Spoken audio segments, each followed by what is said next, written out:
স্বাগত জানাচ্ছি বাংলা ভিশনের সাপ্তাহিক আয়োজন mega live talk show BSRM গণতন্ত্র এখনের 561তম পর্বে। সাথে আছে তাইমুর রশিদ। আমার সাথে আজকে আলোচনার জন্য স্টুডিওতে উপস্থিত আছেন চারজন অতিথি। আমার হাতের ডানে আছেন গবেষক, কলামিস্ট এবং রাজনীতি বিশ্লেষক ডাক্তার জাহেদুর রহমান, আছেন সিনিয়র সাংবাদিক মাসুদ কামাল।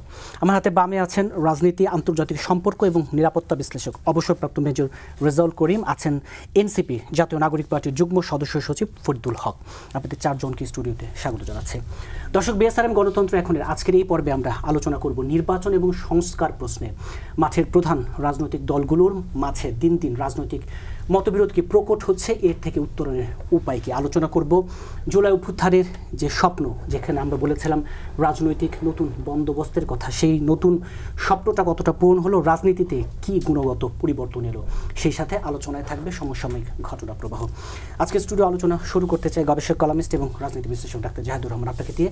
বলছিলাম যে নতুন যে একটা স্বপ্ন ছিল রাজনীতি, একটি কথা বলা হচ্ছে রাজনীতি কি আবার সেই পুরনো পথে হাঁটছে কিনা। যদি একটু বিশেষত বলি, যেই এটি নতুন ছাত্রদের রাজনৈতিক দলের উপর অনেক আশা ছিল, এক ধরনের বাড়তি প্রত্যাশায় যদি বলি, সেই জায়গায় বেশ কিছু ঘটনা প্রবাহ, একজন যুগ্ম সদস্য সচিবকে অব্যাহতি দেওয়া অনিয়মের কারণে, দুই উপদেষ্টার দুই সাবেক ব্যক্তিগত কর্মকর্তার বিরুদ্ধে অনিয়ম দুর্নীতির অভিযোগে অব্যাহতি দেওয়া, এবং শেষমেশ আমরা দেখলাম আসিফ মাহমুদ সজীব ভুঁইয়ার বাবাকে এক ধরনের লাইসেন্স দেওয়ার ঘটনা, যদিও তিনি দুঃখ প্রকাশ করেছেন। এই পুরো ঘটনা প্রবাহটাকে কিভাবে দেখছেন? ধন্যবাদ। এই ঘটনাগুলো যে এই মাত্র যে ফলাফল হিসাবে সামনে আসলো, খুব আনএক্সপেক্টেড কিছু আমি মনে করি না। মানে এই দলটাকে নিয়ে এই আলোচনাগুলো হচ্ছে একটা কারণে, কারণ আপনাদের রাজনৈতিক দলের কাজ কি? আমরা এইভাবে যদি প্রোডাক্টের মতো বিক্রি করি, আপনি একটা প্রোডাক্ট বিক্রি করেন, একদম খুব ক্রুড ভাষায় বলছি। আপনার একটা রাজনীতি আছে, আপনি রাজনীতিটা বিক্রি করেন, এবং রাজনীতি কি কি জিনিস দিয়ে আপনি মানুষের সামনে নেবেন, কি বিক্রি করবেন, আপনি ডিসাইড করেন। এনসিপির ফরিদ ভাই আছেন, কিন্তু আমি এখনও মনে করি এনসিপির রাজনীতিটা পুরোপুরি ঠিক হয়ে ওঠে নাই। ওনারা মধ্যপন্থী বলছেন, কি মধ্যপন্থা, কেমন মধ্যপন্থা? মধ্যপন্থা ইটসেলফ ইজ এ স্পেকট্রাম। মধ্যপন্থা বলে ফিক্সড কিছু নাই, অনেক রকম মধ্যপন্থা আছে। কিন্তু ওনারা কয়েকটা জিনিস সামনে এনেছেন, সংস্কারকে সামনে এনেছেন, এবং একটা জিনিস বারবার বলছেন প্রথম থেকে, সেটা হচ্ছে একটা নতুন বন্দোবস্তের কথা বলছেন। ইনফ্যাক্ট এই নতুন সেটেলমেন্ট বলা যেহেতু দলটা, এবং আমরা এইভাবে যদি বলি পণ্যের মতো ইউএসপি, ইউনিক সেলিং প্রপোজিশন, তারা কি বিক্রি করছেন তাদের, তা আমরা নতুন বন্দোবস্তের কথা বলছি, নতুন বন্দোবস্ত উপহার দিচ্ছি। কিন্তু ওনারা আসলে নতুন বন্দোবস্তের মধ্যে শুরু থেকেই ছিলেন না, কোনোদিনও ছিলেন না, একদিনও ছিলেন না, এমনকি দল হওয়ার আগেও ছিলেন না। যারা মিলে দল হয়েছেন, ধরুন বৈষম্য বিরোধী ছাত্র আন্দোলন এবং নাগরিক কমিটি, মানে ঢাকা শহরের অত্যন্ত এক্সপেন্সিভ একটা কমার্শিয়াল বিল্ডিংয়ে তাদের অফিস হয়েছে, তখনও তারা রাজনৈতিক দলই হয়ে ওঠেননি। তারপর যখন রাজনৈতিক দল হলেন, সেটার বিরাট লঞ্চিং, বিরাট ইফতার পার্টি, নেতারা ঘুরতে যাচ্ছেন বিরাট মোটর বহন নিয়ে। সো কোনখানে তারা আসলে নতুন সেটেলমেন্টের কথা বলেছেন, দেখাতে পেরেছেন? অ্যাটলিস্ট দেখিনি। সুতরাং বাকি যে জিনিসগুলো আসলো, ওগুলো দেখার পর এগুলো একেবারেই নতুন কোনো বিষয় না। একটা জিনিস আমি অবশ্য জিনিসকে আমি নতুন মনে করি, যদিও বাংলাদেশের রাজনীতিতে এই প্র্যাকটিস অলরেডি বিএনপি এবার যথেষ্টই করেছে। কারো বিরুদ্ধে যখন কোনো অভিযোগ হয়েছে, তাকে বহিষ্কার করেছে, তার কাছে শোকজ হয়েছে, তারাও তার বিরুদ্ধে যার অভিযোগ হয়েছে, এগুলো সবগুলো সুস্থ চর্চা, তারা তাকে শোকজ করেছেন এবং সেটার উপর ভিত্তি করে তারা স্টেপ নেবেন। কিন্তু এখানে আমি প্রসঙ্গক্রমে যেহেতু আসলো, জনাব আসিফ মাহমুদ সজীব ভুঁইয়ার বাবার যে ঘটনাটা নিয়ে তিনি আজকে দুঃখ প্রকাশ করেছেন, খুব ইন্টারেস্টিংলি যেটা, তার বাবার নামে একটা লাইসেন্স হয়েছে, তার বক্তব্য অনুযায়ী, আমি তার ফেসবুকে পড়েছি, তার বক্তব্য অনুযায়ী অন্য একজন কাজ করতে চায়, এবং তিনি মনে করেন আসিফ মাহমুদের বাবার নাম দিয়ে একটা লাইসেন্স করলে কাজ পেতে সুবিধা হবে। আমি একটা প্রশ্ন তাহলে করতে চাই, মানে আসিফ মাহমুদের বাবার নামে লাইসেন্স হলে কাজ পেতে সুবিধা হবে কেন? কেন? এটা তো পুরনো আকালের কথা। আসিফ মাহমুদরা, এই সরকার, তারা ভিন্ন, নতুন সরকারের কথা বলছেন, এই পারসেপশন তৈরি কেন হবে?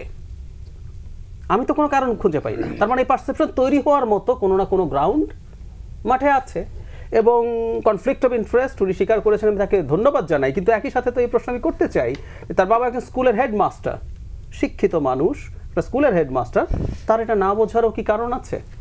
নাকি ব্যাপারটা এখন প্রকাশ্য হওয়াতে এভাবে ড্যামেজ কন্ট্রোলের চেষ্টা হচ্ছে? আবার পাল্টা, এই যে ড্যামেজ কন্ট্রোলের যে চেষ্টা করছেন, দুঃখ প্রকাশ করছেন, এগুলো পজিটিভ জিনিস।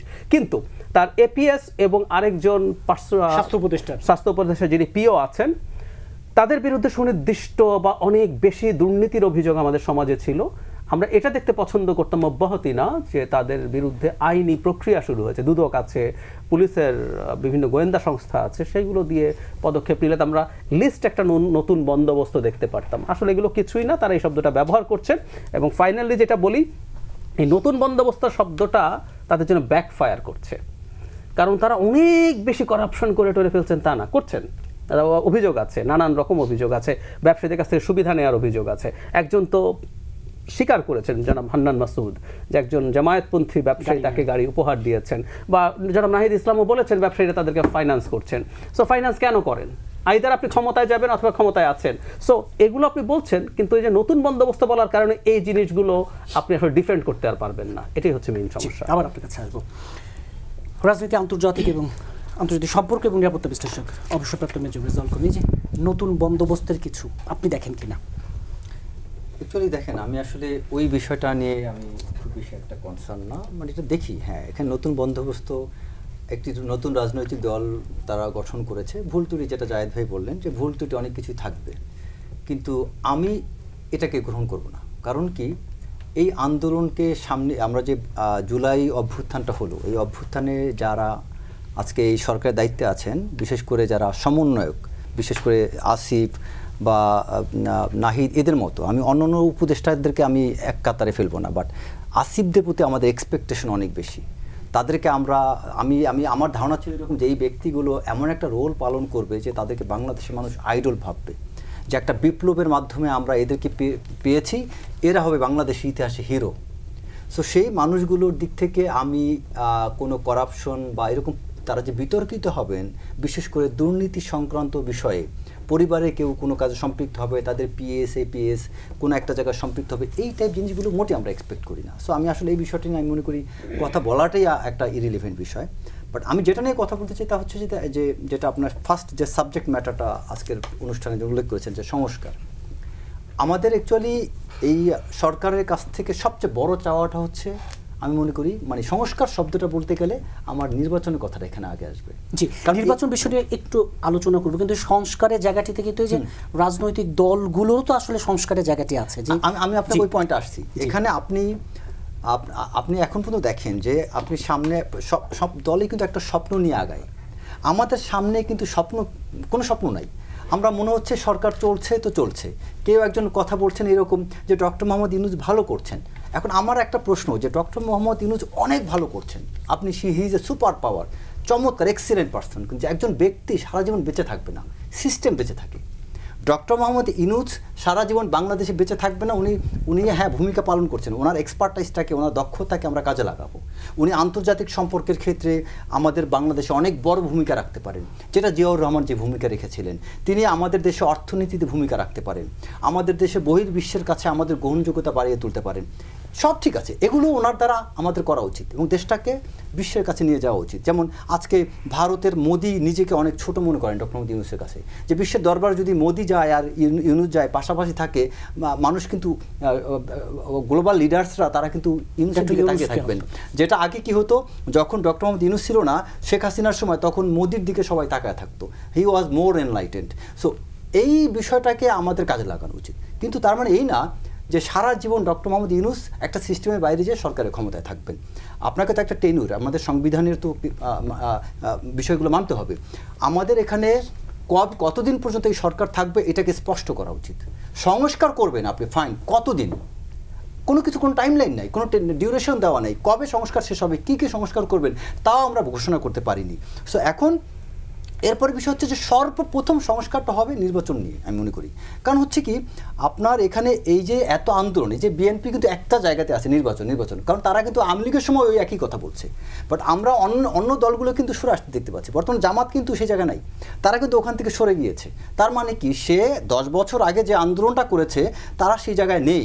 আপনি যদি এখানে অন্যান্য পার্টিগুলোকে দেখেন, ওই জায়গায় নেই। এবি পার্টি দেখেন, তারা কিন্তু সেই জায়গায় নেই, তারা সবাই সরে গিয়েছে কম বেশি। কিন্তু বিএনপিকে আমি জায়গায় ধন্যবাদ দিই, তারা নীতিগতভাবে একটা জায়গায় আছে, নির্বাচন চাই। হ্যাঁ, সো আমি মনে করি সংস্কারটা এখানেই হওয়া উচিত সবার আগে। কারণ বাংলাদেশে শেখ হাসিনার সরকার যতটা অন্যায়, এই যে ফ্যাসিস্টের যে একটা বড় আপনার এভারেস্ট তৈরি করেছিল, এটার মূল কারণ ছিল এই নির্বাচনী ব্যবস্থাটা পুরোপুরি করাপ্টেড ছিল।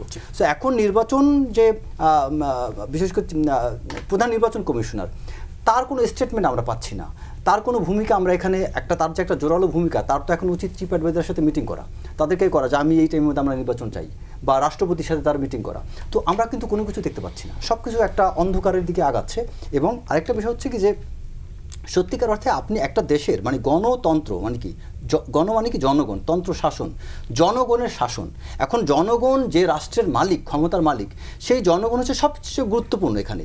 এখন আপনি দেখেন তো জনগণ এখন তাহলে কিভাবে তাদের এই মানে কিভাবে গণতন্ত্রটা আপনার এখানে জনগণ তার এই যে ক্ষমতাটা যে পাবে, এটা কিসের মাধ্যমে? মাধ্যমটা মাধ্যমটা হচ্ছে ভোটের মাধ্যমে। এখন আমার সেই ভোট যদি না হয়, সেই ভোটের সংস্কার যদি না হয়, তাহলে জনগণের ক্ষমতার প্রতিফলন হলো না, আপনি ডেমোক্রেসিকে ফেরত পেলেন না। জি, আবার আপনার কাছে আসবো সিনিয়র সাংবাদিক মাসুদ কামাল। সংস্কার নির্বাচন নিয়ে একটু পরে যাব। যে আলোচনাটায় ছিলাম, এই যে স্বপ্ন নতুন ছাত্রদের যারা সামনের কাতারে ছিল এই পুরো অভ্যুত্থানে, তাদের দল, সেই দলের নেতাদের বলি ফোকালে যারা ছিলেন, তাদের যেখানে আইডল হবার কথা, সেখানে বিতর্কিত নানা ভূমিকায় তারা জড়িয়ে যাচ্ছে। সবশেষ তো নানা ঘটনাপ্রবাহ, আসিফ মাহমুদের বাবার ঘটনাটা আপনি কিভাবে দেখছেন? এই যে বন্দোবস্তের স্বপ্নটা তো পূর্ণ হলো না, নতুন শুনেন একটা জিনিস কি জানেন, যে আমি শুরু থেকেই বলে এসেছি, আগেও বলেছি, এখনও বলি, এই আন্দোলনটা ছিল এদেশের জনগণের আন্দোলন। জনগণের আন্দোলন, পুঞ্জীভূত ক্ষোভের প্রকাশ, এবং সেখান থেকে আন্দোলনটা তৈরি হয়েছে। আন্দোলনের সময় আমি অনেকদিন আগে একটা মুভি দেখেছিলাম, চার্লি চ্যাপলিনের মডার্ন টাইম, আপনার বোধহয় দেখছেন নিশ্চয়ই। ওখানে একটা বিদ্রোহী মিছিল আসতেছিল, তার সামনে দিয়ে একটা ট্রাক যাচ্ছিল, ট্রাকের পেছনে অনেকগুলো যেমন ট্রাক যার পেছনে একটা ফ্ল্যাগের মতো থাকে না, একটা ফ্ল্যাগের মতো ছিল। তো চার্লি চ্যাপলিন ওখানে যাচ্ছে, সে জেল থেকে বেরিয়েছে, ওখানে যাচ্ছে, যাওয়ার পরে ওই ফ্ল্যাগটা পড়ে গেছে, তখন সে ফ্ল্যাগটা হাতে তুলে নিয়ে ট্রাকওয়ালাকে দেওয়ার জন্য অগ্রসর হচ্ছে। তার হাতে কিন্তু ফ্ল্যাগটা, পেছনে আবার একটা শ্রমিকদের একটা মিছিল চলে আসছে। কারণ পুলিশ দেখতেছে যে এই শ্রমিকদের মিছিলে লিড করছে চার্লি চ্যাপলিন, তার হাতে একটা ফ্ল্যাগ, এবং তারা কিন্তু তাকেই ধরে নিয়ে গেছে যে ইউ আর দ্য লিডার। আমি এই জিনিসটাকে হয়তো অতি সরলীকৃত করলাম, কিন্তু ঘটনাটা হলো এরকম, আন্দোলনটা করেছে দেশের জনগণ। আর ফ্ল্যাগধারী ওই সময় কে ছিল, ওই সময় সে ক্রেডিটটা নিয়ে নিচ্ছে যে আমি সেই লোক, অথবা আমি নিয়োগ করব। সে একজনকে নিয়োগ করছে যে তুমি চিফ অ্যাডভাইজার, সে নিয়োগকর্তা হয়ে গেছে। এবং এই নিয়োগকর্তা যখন হয়ে গেছে, তখন সে পুরো দেশের নিয়োগকর্তা হয়ে গেছে। এখন এরে নিয়োগ করে, তারে নামায়, তারে ফালায়, এটা করে। এটা করতে যেয়ে কি হয়েছে, এটা করতে যেয়ে সারা দেশে তাদের এখন ইমেজ সংকট হয়ে গেছে, শুরু হয়ে গেছে। এটাই রিয়েলিটি। তার প্রমাণ কিন্তু আপনি এই বসন্ত উৎসবে পেয়ে গেছেন,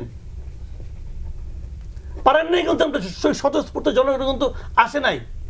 তারপরে দেখলাম 18 তারিখে দেখলাম উত্তরে একটা মিছিল হয়েছে, যে আওয়ামী লীগের এই ঝটিকা মিছিলগুলো কেন পুলিশ থামাতে পারছে না, তার প্রতিবাদে একটা প্রতীকী লাঠি মিছিল, লোক সংখ্যা ওই ব্লগার সহ হলো 9 জন। অথচ এই উত্তরায় তো মানুষ এদের পেছনে জায়গা দেওয়ার জন্য রাজপথে জায়গা ছিল না। জুলাই আগস্টে যে চিত্র, জুলাই আগস্টে আমরা দেখেছি, এদের পেছনেই তো। তাহলে বিষয়টা কি? বিষয়টা হলো ওই আন্দোলনটা জনগণ মনে করেছে এটা আমার কাজ, এটা আমাকেই করতে হবে। আমার সামনে কে আছে, আমার পেছনে কে আছে, পাবলিক দেখে নাই। সে সবাই নিজের কাজ মনে করে রাস্তায় নেমে এসেছে। এখন ওই সময় যে সামনে ছিল, সে যদি বলে আমি, তার সঙ্গে ঝগড়া করতে কে আসবে? কেউ আসেনি। কিন্তু এইটা যে আসলে যে সে লিডার নয়, এই 9 মাসে সেটা প্রমাণ হয়ে গেছে ভাই, এটা প্রুফ। এবং এর মধ্যে কি হয়েছে, নানা জায়গায় সমন্বয়ক তৈরি, এখন দেখেন অনেক জায়গায় সমন্বয়ক একটা গালিতে পরিণত হয়েছে। তো আমরা কি এটা আশা করেছিলাম? আরেকটা কথা, এদের কাছ থেকে আপনি যে কথা নাকি জাহেদ বলেন, খুব একটা সিরিয়াস কথা কিন্তু উনি বলেছেন, যে এরা কখনোই নতুন বন্দোবস্তের লোক ছিল না। তো আচ্ছা, নতুন বন্দোবস্তের লোক কোথা থেকে আসবে? এরা কি আকাশ থেকে আসছে? এরা তো সিস্টেম থেকে উঠে আসছে, 15 বছরের একটা সিস্টেম, এরা এই সিস্টেম থেকে উঠে আসছে। তারা হঠাৎ করে এসে নতুন বন্দোবস্ত কেমন করে করবে? হয়নি। সেজন্য অনেকে ছাত্রলীগ বলছে আমি বিপদে পেরে ছাত্রলীগ করছি, শেষ মুহূর্তে আন্দোলনে ছিলাম। এই বিপদে পেরে ছাত্রলীগ, অনেক পুলিশের বিপদে পেরে পুলিশ, আওয়ামী লীগের পুলিশ ছিল, অনেক আর্মিও বিপদে পেরে আওয়ামী লীগের আর্মি ছিল। ঠিক সময় তারা তো তাদের ভূমিকাটা রাখছে। এই যে আমাদের আর্মি চিফ, উনি তো আওয়ামী লীগের আর্মি চিফ, কি হয়েছে? উনি কি ঠিক সময় ঠিক ভূমিকাটা রাখ নাই? রাখছে তো রে ভাই। এখন আপনি যদি বলেন তুমি শেখ হাসিনার আত্মীয় হও, যেটা নাকি আমাদের কোনো বিখ্যাত দার্শনিকরা বলার চেষ্টা করছেন, তুমি আত্মীয় হও, অতএব তুমি খারাপ। তো এই খারাপ লোকটা যদি ভূমিকাটা না রাখতো তাহলে আজকে এটা হইতো? শুনেন, আমি একটা কথা বলি, এটা বলে আমি শেষ করি। পৃথিবী বাংলাদেশের প্রেক্ষিতে আমি বলি আপনাকে, রাষ্ট্রের কয়েকটা স্তম্ভ আছে, কিন্তু এগুলি কি কি? ধরেন প্রশাসন একটা স্তম্ভ, জুডিশিয়ারি একটা স্তম্ভ, আর্মি একটা স্তম্ভ, পুলিশ একটা স্তম্ভ। এগুলো কিন্তু স্তম্ভ, কিন্তু কোনো আন্দোলনে বাংলাদেশে সফল হবে না যদি এই স্তম্ভগুলি কোনো একটা স্তম্ভ জনগণের সঙ্গে না আসে। আপনি 91-এ সে এরশাদ বিরোধী আন্দোলন দেখেন, তখন কিন্তু আরবি তাকে সহায়তা করে নাই, শেষ পর্যন্ত হেল্প করে নাই, করলে এই অবস্থা আসতো না। 96 আন্দোলন দেখেন, প্রশাসন শেখ হাসিনাকে হেল্প করছে, কিন্তু না করলে হতো না। জনগণকে হেল্প করতে হবে, একটা স্তম্ভ লাগে। এই সময় কি হয়েছে? পুলিশ শেখ হাসিনার সঙ্গে ছিল, আর্মি ছিল না। আর যদি বলেন আর্মি আর্মি না থাকলে হতো না, আপনি নিশ্চিত থাকেন। কাজে এখন সেই আর্মি কিনে আপনি বলছেন না এটা শেখ হাসিনার আত্মীয়, অতএব এখন উনিও তো বলতে পারে এই আর্মি এখন যা আছে তার তো 98% তো শেখ হাসিনা আমলে হয়েছিল, কারণ সব বাতিল করে দেবেন আপনি। যদি এগুলিকে বাতিল না করেন তাহলে পুলিশ আপনি বাতিল করলেন কেন? এলোমেলো হাঁটার কারণে পুলিশের চাকরি নাই, খাওয়ার টেবিলে ঠিক মতো লুকমা তুলে নাই, চাকরি নাই, কেন করলেন ভাই? করলেন এই কারণে আপনাদের মধ্যে কেউ কেউ কোনো স্টুডেন্ট মনে করেছে এর চাকরি থাকা উচিত না। মানে এই সরকারের মেরুদণ্ড এতই দুর্বল যে বলবে যেটা কেন করব সে বলার ক্ষমতাদের নাই। আজকে স্বরাষ্ট্র উপদেষ্টা যে কি বলে, যদি আওয়ামী লীগের ঝটিকা মিছিল বন্ধ করতে না পারো তাহলে পুলিশের চাকরি খেয়ালাম বলে, তো এটা তো একটা বেআইনি কথা বলেছে। যদি ওই পুলিশ জিজ্ঞাসা করে যে স্যার আমি কোন আইনে ওই লোকটাকে গ্রেপ্তার করবো, ওই উপদেষ্টা কি বলবে? তার কাছে কোনো জবাব আছে? একটা দল যাকে আপনি নিষিদ্ধ করতে পারেন নাই তো ভাই, এখন পর্যন্ত হয়নি, পারেন নাই তো, ক্ষমতা তো আপনার ছিল, হাতে ক্ষমতা, পারলে করতেন। আপনারা যদি ওই হেড অফ থাকতে করতেন ভাই, করেন নাই কেন? পারেন নাই। যারা ওইটা করতে পারেন নাই তাহলে আপনি অন্যায় আদেশ কেন দেন পুলিশকে? অথচ আমি এই উপদেশটা কিন্তু গত সেপ্টেম্বর মাসে র্যাবের সমাবেশে বলছিল যে আপনার ঊর্ধ্বতন যদি আপনাকে বেআইনি আদেশ করে সেটা অমান্য করবেন। সব পুলিশ বলে যে আমরা অমান্য করবো। জি, আবার একটা জিনিস একটু যোগ করি, জাস্ট একটা দুটো বাক্য, সেটা হলো যে বন্দোবস্তের আলাপ আসলো না, মানে আমরা সাধারণত বলি না এই যে যারা মুভমেন্টের সামনে ছিলেন আমরা গভীরভাবে তাদেরকে স্নেহ করি, শ্রদ্ধা করি, আমরা মনে করি তাদের গুরুত্বপূর্ণ রোল আছে, কিন্তু তারা রাস্তায় নেমেছিলেন কোটা সংস্কার আন্দোলন, এটা না হলে নামতেন না। তারা বিসিএস পরীক্ষা দিয়ে প্রশাসন এবং পুলিশ মূলত লুক্রেটিভ ক্যাডারে যেতে চেয়েছিল। শেখ হাসিনা যদি ক্ষমতায় থাকতেন তারা শেখ হাসিনার অধীনে তারা শেখ হাসিনাকে ক্ষমতায় রাখার জন্য ব্যবহৃত হতেন, ইজন্ট ইট?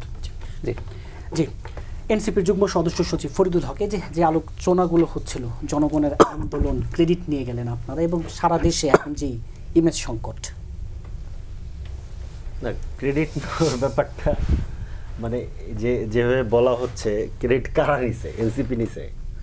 তো ধরেন গণ অভ্যুত্থানকারী শক্তিদের মধ্য থেকে অলরেডি 2-3টা রাজনৈতিক শক্তি উত্থান হয়েছে, নতুন 2-3টা রাজনৈতিক শক্তি হয়েছে।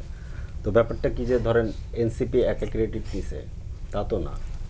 কিংবা ধরেন গণ অভ্যুত্থানের রাতেই মানে ছাত্র নেতৃত্ব চেয়েছিল একটা জাতীয় সরকার করার জন্য, কারণ ছাত্র নেতৃত্ব তখন মনেই করতো যে এই পুরো গণ অভ্যুত্থানটা সবাই মিলে করেছে। কিন্তু জাতীয় সরকারের প্রশ্নে অন্যদেরকে একমত করা যায়নি, এই গল্প আমরা জানি। তো তখন তো আসলে দেশে সরকার নেই, একটা সরকার করতে হবে। তখন সরকার করার দায়িত্বটা প্রধানত তখন হচ্ছে, কারণ নেতৃত্ব তখন ছাত্রদের হাতে, তাদেরকে তো একটা কল নিতে হবে। অন্যরা যখন রাজি না, তাকে তো সরকার গঠন করতে হবে, সে সরকার গঠন করেছে। এখন সরকার আবার যেটা গঠন হয়েছে সেই সরকারটা পুরোটা কি ছাত্রদের কন্ট্রোলে কিংবা এনসিপির কন্ট্রোলে? ব্যাপারটা তো তা না। আরেকটা জায়গা থেকে দেখেন যে বাংলাদেশে হয়েছে কি, আমরা 15 বছর ধরে ফ্যাসিস্ট আমলের মধ্যে ছিলাম, তো রাষ্ট্র সরকার দল সব যে একাকার হয়ে গেছিল, আমরা এখনো মনে করি যে ওরকমই বোধহয় আছে। ব্যাপারটা কি আসলেই তাই? মানে ধরেন বাংলাদেশে যে সরকারটা আছে, এই সরকারটা কি রাষ্ট্রকে পুরোপুরি কন্ট্রোল করার মতো ক্যাপাসিটি রাখে? আমি সরকারের পক্ষ নিচ্ছি না, মানে আমরা প্রশ্নগুলো করি কিংবা ধরেন মাসুদ কামাল ভাই যেটা বললেন যে পুলিশকে এবং আর্মিকে উনি একইভাবে দেখলেন। পুলিশ তো শেষ দিন পর্যন্ত গুলি চালিয়েছে, আর্মি তো জনগণের পক্ষে দাঁড়াইছিল। তাহলে পুলিশের সাথে আপনি যে আচরণ করবেন আর্মির সাথে কি একই আচরণ করবেন? নিশ্চয়ই না। তো ব্যাপারগুলো হচ্ছে যে জিনিসগুলো আমরা যেভাবে দেখি, যেভাবে আমরা গত 15 বছর কথা বলে অভ্যস্ত, বাংলাদেশে গত 9 মাসের পরিস্থিতি ওই জায়গাতে নাই। বাংলাদেশে অনেক পরিস্থিতি আছে, আমাদেরকে নতুন করে আসলে ভাষা তৈরি করতে হবে, নতুন করে কথা বলতে হবে। মানে বাংলাদেশে ধরে নিলাম যে তর্কের খাতিরে আমাদেরকে অভিযোগ করা হয় আমরা কিংস পার্টি, আমরা সরকারি দল। তাহলে বাংলাদেশের 64 জেলার ডিসি কি এনসিপির? কি মনে হয় আপনার কাছে? এনসিপি তো গঠন হলো মাত্র 1.5 মাস। তার মানে কি আগে থেকে সব জায়গাতে যারা ডিসি হওয়ার মতো উপসচিব পর্যায়ে আছে সব লোক আগে থেকে আমাদের সেট আপ করা ছিল? নিশ্চয়ই না। তাহলে এই লোকগুলো কার? আমরা খুব পরিষ্কারভাবে জানি যে বাংলাদেশের যে সিস্টেম, এই সিস্টেমের ভেতরে যারা কাজ করেন এরা কোনো না কোনোভাবে একেবারে বিশ্ববিদ্যালয়ের শিক্ষক থেকে শুরু করা বাইতুল মোকাররমের খতিব পর্যন্ত কেউ না কেউ কোনো না কোনো দলের সাথে থাকেন। আমরা তো দল হিসেবেই নতুন, তাহলে আমাদের লোক কোথায়? আবার সরকারে যারা আছে, সরকারের সবাইকে এনসিপির লোক কিংবা সবাইকে ছাত্র নেতৃত্ব? ব্যাপারটা তো তাও না।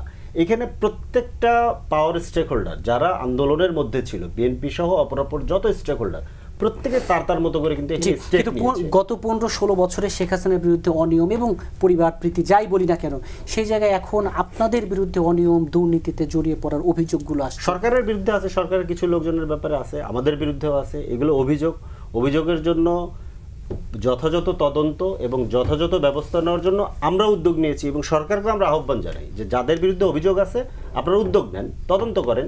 যদি তারা দোষী সাব্যস্ত হয় অবশ্যই তাদের বিরুদ্ধে শাস্তিমূলক ব্যবস্থা নিতে হবে, অবশ্যই তাদের বিরুদ্ধে শাস্তিমূলক। এই ব্যাপারে তো কোনো আলোচনা নেই, এটা তো কোনো আলাপের ইস্যু না, এটা আলাপের ইস্যু না। কারণ আমরা যে কোনো অভিযোগ আসতেছে সেটার ব্যাপারে যে কেউ অভিযোগ করতে পারতেছে আমরা একদম ওপেনলি, এবং অভিযোগকে আমরা মনে করেন যে রেসপন্স করতে পারছি। এই জায়গাটি তো নিঃসন্দেহে ইতিবাচক, কিন্তু যে কথাটি বলা হচ্ছে যে বারবারই যে কথাটা বলছিলাম যে জুলাই অভ্যুত্থানের পরে আপনাদের প্রতি তো নিঃসন্দেহে আশাটা বেশি ছিল, তাই নয় কি? সেই জায়গায় মাত্র দল গঠনের কয়েক মাসের মাথায় যখন আপনাদের একজন যুগ্ম সদস্য সচিবকে বিশাল অঙ্কের টাকার দুর্নীতির জন্য, আমি কাজী সালাউদ্দিন তানভীরের কথা বলছি, এই জায়গাগুলোকে আপনারা কিভাবে খণ্ডন করবেন? টাকাটা যেটা হয় আমাদের এখানে, আপনারা তো মিডিয়াতে কাজ করেন, ব্যাপারটা জানেন যে মিডিয়া কিভাবে ধরেন সংবাদকে অপসংবাদ বানায়, এটা তো আপনারা জানেন। ধরেন আমি তার পক্ষ নিচ্ছি না, এটা তদন্তাধীন বিষয়, তদন্ত হলে এটা বেরিয়ে আসবে, আমি এটা আশা করি। কিন্তু ধরেন ওইখানে যে ঘটনাটা ছিল যে কাগজ কেনাই হয়েছে 112 কোটি কিংবা 120 কোটি টাকার, অভিযোগটা চলে আসলো হচ্ছে 400 কোটি। এখন পর্যন্ত 400 কোটিতেই আছে, এখন পর্যন্ত ব্যাপারটা 400 কোটিতে আছে। এখন যেইভাবে জিনিসগুলোকে অতিরঞ্জিত করে দেখা হয়, এতে করে প্রবলেমটা যেটা হয় যে আপনি আদতেই যদি একটা সমস্যার সমাধান করতে চান তখন আসলে ওই জায়গাটায় আপনি মনে করেন না যে এনসিপি সারা দেশে এক ধরনের ইমেজ সংকটে পড়েছে? না, আমি এটা মনে করি না, আমি বরঞ্চ উল্টোটা মনে করি। আমি আরেকটা জায়গা থেকে দেখি, সেটা হচ্ছে এনসিপির উপরে প্রত্যেকটা জায়গা থেকে যে আক্রমণ করা হচ্ছে, এখানে দুইটা ভালো দিক। আপনার এই কথাটি একটু বিরতি থেকে ফিরে এসে আপনার এই আলোচনায় ফিরবো। দর্শক, বিএসআরএম গণতন্ত্র এখন একটি ছোট্ট বিরতির সাথেই থাকুন, ফিরছে বিরতির পর।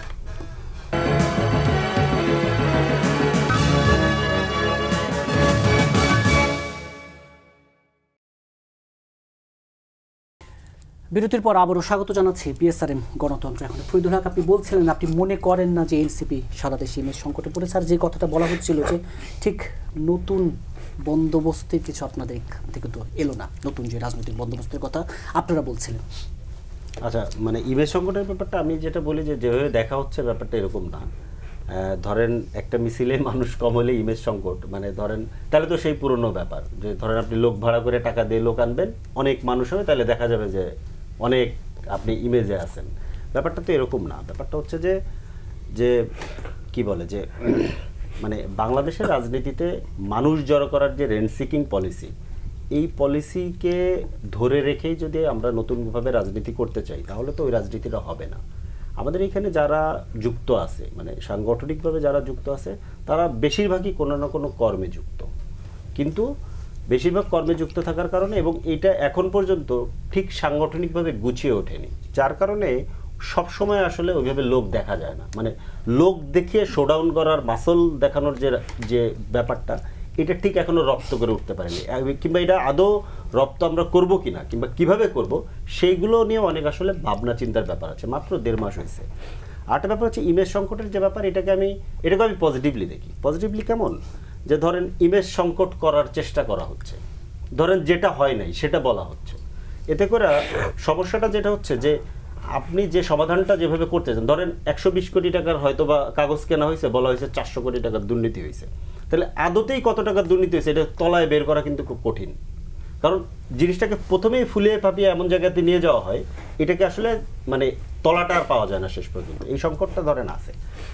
এখানে আরেকটা পজিটিভ ব্যাপার হচ্ছে যে প্রত্যেকটা ইস্যুতে সবাই আপনার দিকে নজর রাখতেছে, এতে হচ্ছে আপনার ভিতরে একটা সতর্কতা তৈরি হচ্ছে এবং আপনি অলওয়েজ একটা স্ক্রুটিনিটির মধ্যে আছেন, এটা একটা ভালো ব্যাপার।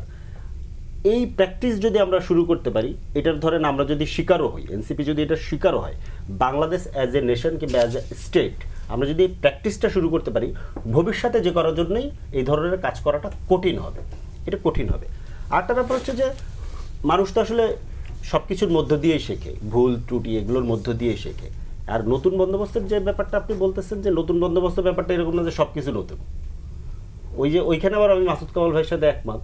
আমরা সবাই তো এই সিস্টেমের ফসল, হঠাৎ করে রাতারাতি নতুন কিছু হয় না। আর নতুন বন্দোবস্ত একটা পলিটিক্যাল সেটেলমেন্ট, তো একটা নিউ পলিটিক্যাল সেটেলমেন্টের যে আইডিয়াটা ব্যাপারটা এরকম না যে সব কিছু নতুন হবে, পুরনো কিছুই থাকবে না, ব্যাপারটা এরকম না। তার মানে আবার এটাও না যে যেগুলো মানুষ পছন্দ করে না সেটাকে আমি অ্যাডমিট করবো, সেটাও থেকে যাবে সেটা অ্যাডমিট করবো। আমাদেরকে মানে কি বলে যে এগুলো করার মধ্য দিয়ে, ভুল ত্রুটির মধ্য দিয়ে আসলে এই জিনিসটাকে সেটেল করতে হবে যে আসলেই কোনটা নতুন বন্দোবস্ত, তবে আকাঙ্ক্ষার জায়গাটাতে নতুন বন্দোবস্ত আছে কিনা, এইটা হচ্ছে গুরুত্বপূর্ণ। যে আপনি একটা নতুন সিস্টেমের আকাঙ্ক্ষা করতেছেন না, যে বন্দোবস্তটা আছে এই বন্দোবস্তের মধ্যেই বাংলাদেশ চলবে, নাকি আসলে একটা নতুন বন্দোবস্তের মধ্যে আপনি নেবেন।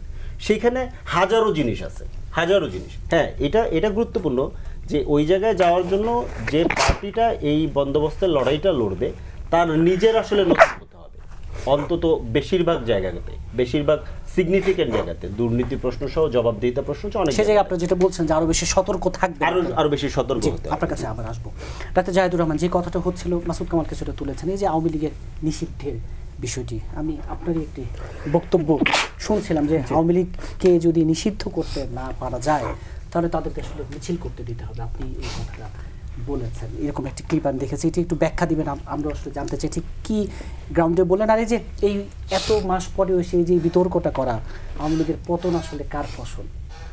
আচ্ছা, মাসুদ ভাই যেটা বলেছেন আমি এটা নিয়েও অনেক দিন থেকেই কথা বলছি। মানে আমি স্বরাষ্ট্র উপদেষ্টার আগের একটা কথা বলি, গোপালগঞ্জে একবার আওয়ামী লীগের লিফলেট বিতরণ করছিল কিছু মানুষজন এবং একজনকে গ্রেফতার করা হয় এবং প্রেস সচিব তারপর, মানে আমি অবাক হই আমাদের রাষ্ট্র সম্পর্কে বোঝাবুঝি এত তলানিতে, আই এম সরি। তো উনি বলছেন যে আওয়ামী লীগের লিফলেট বিতরণ করা মাত্রই গ্রেফতার করা হবে। ঠিক একইভাবে এখন যে স্বরাষ্ট্র উপদেষ্টা বলছেন যে আওয়ামী লীগের মিছিল করা হলে পুলিশের একটু মুখোশ টুখোশও রাখা যেতে পারে, মানে ওইটুকুও নাই, মুখোশ রাখি না মানে হচ্ছে আমি আসলে কোনো কিছু কেয়ার করছি না। একটা স্টেট চলবে, আমরা বেসিক যদি বুঝি, আমার একটা মাদার ল আছে কনস্টিটিউশন, ওটার উপরে ভিত্তি করে আমরা আরও অনেকগুলো আইন তৈরি করব যেটা আমার কনস্টিটিউশনের সাথে কোনো জায়গায় সাংঘর্ষিক হবে না। কথা খুব সোজা, এবং এরপর একটা ফুল স্টপ, এরপর আর কোনো কথা নাই আসলে। সুতরাং আওয়ামী লীগকে, ছাত্রলীগ ধরুন যদি মিছিল করতে নামে, আপনি কিন্তু ধরতে পারেন, ছাত্রলীগ নিষিদ্ধ ঘোষিত যে আইনে হয়েছে এটা সমালোচনা আমরা করি, এটা একটা এক্সিকিউটিভ অর্ডার 2009 সন্ত্রাস দমন আইন, এটার মধ্যে কোনো বিচারিক প্রক্রিয়া না, আত্মপক্ষ সমর্থনের সুযোগ নাই, সো আমরা সমালোচনা করি, কিন্তু স্টিল দ্যাটস এ ল।